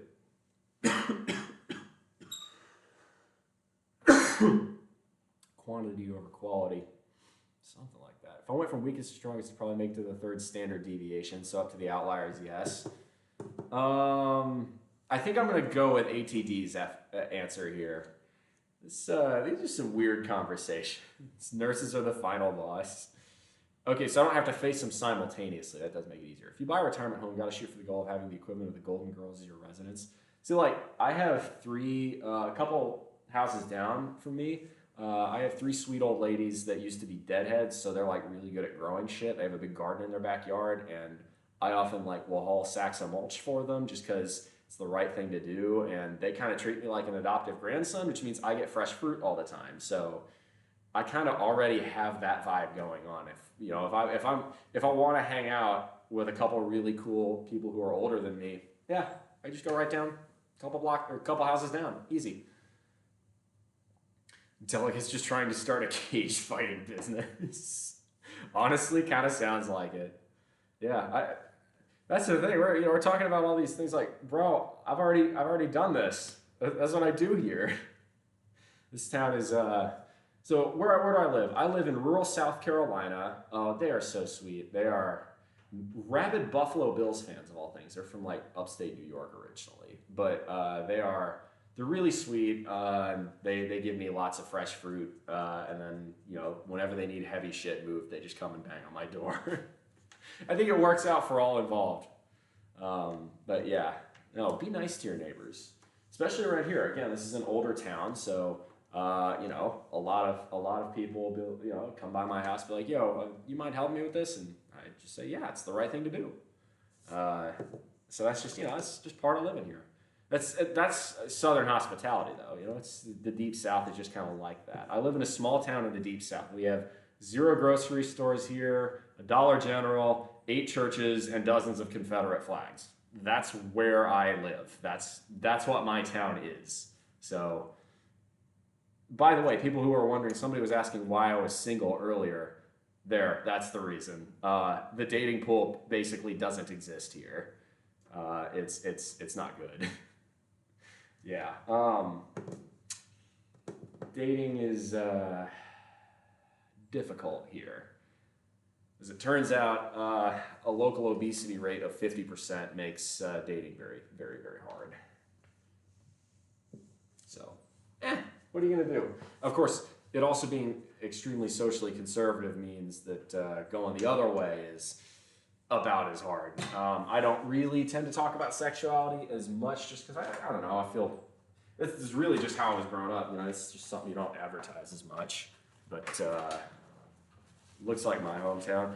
Yeah, okay, so if you guys have ever watched, the way I would describe my hometown is if you cross the Dukes of, I'm dating myself, these are some old ass TV shows. If you cross the Dukes of Hazzard with the Andy Griffith Show, you would get my town in South Carolina. Which makes sense because the Dukes of Hazzard is in Georgia and the Andy Griffith Show is in North Carolina. So there you go. Anyway, no, it's nice. I don't mind it. Anyway, it is past noon here, so I'm going to ask if y'all have any other financial questions or fitness questions or questions about the channel, questions about the future of the stream. The odds of people in the dating pool owning a Confederate flag is also high, unfortunately. Honestly, that's somehow not a deal breaker.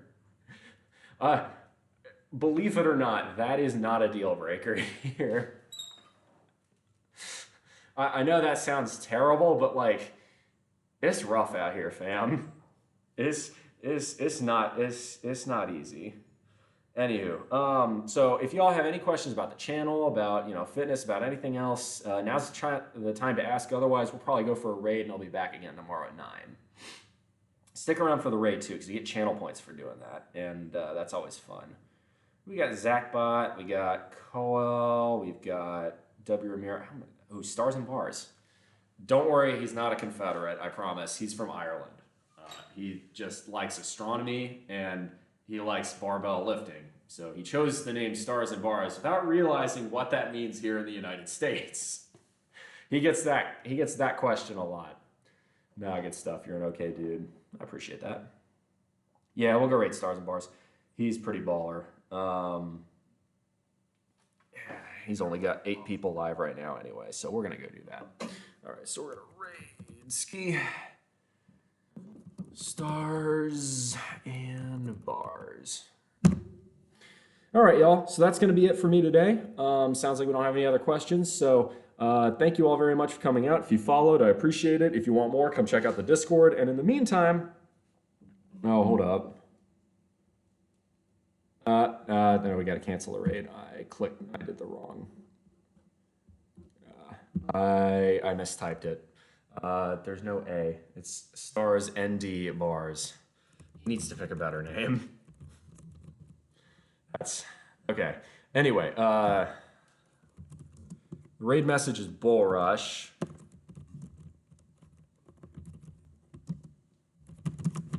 So that's going to be it for me today. I'll be live at 9 a.m. Eastern Standard Time tomorrow. Until then, y'all, make good decisions. Those good decisions form your habits. Those habits form your values. Those values form an ethos to be the guides through the rough waters of life. Much love, y'all. Come in for the big bull hug. Big hug. All right, take it easy. Oh.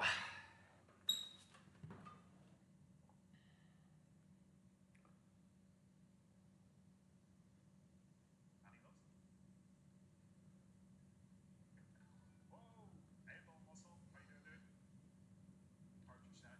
And I'm working with you while I'm working on the TV. All right, YouTube, it's been fun. See you tomorrow.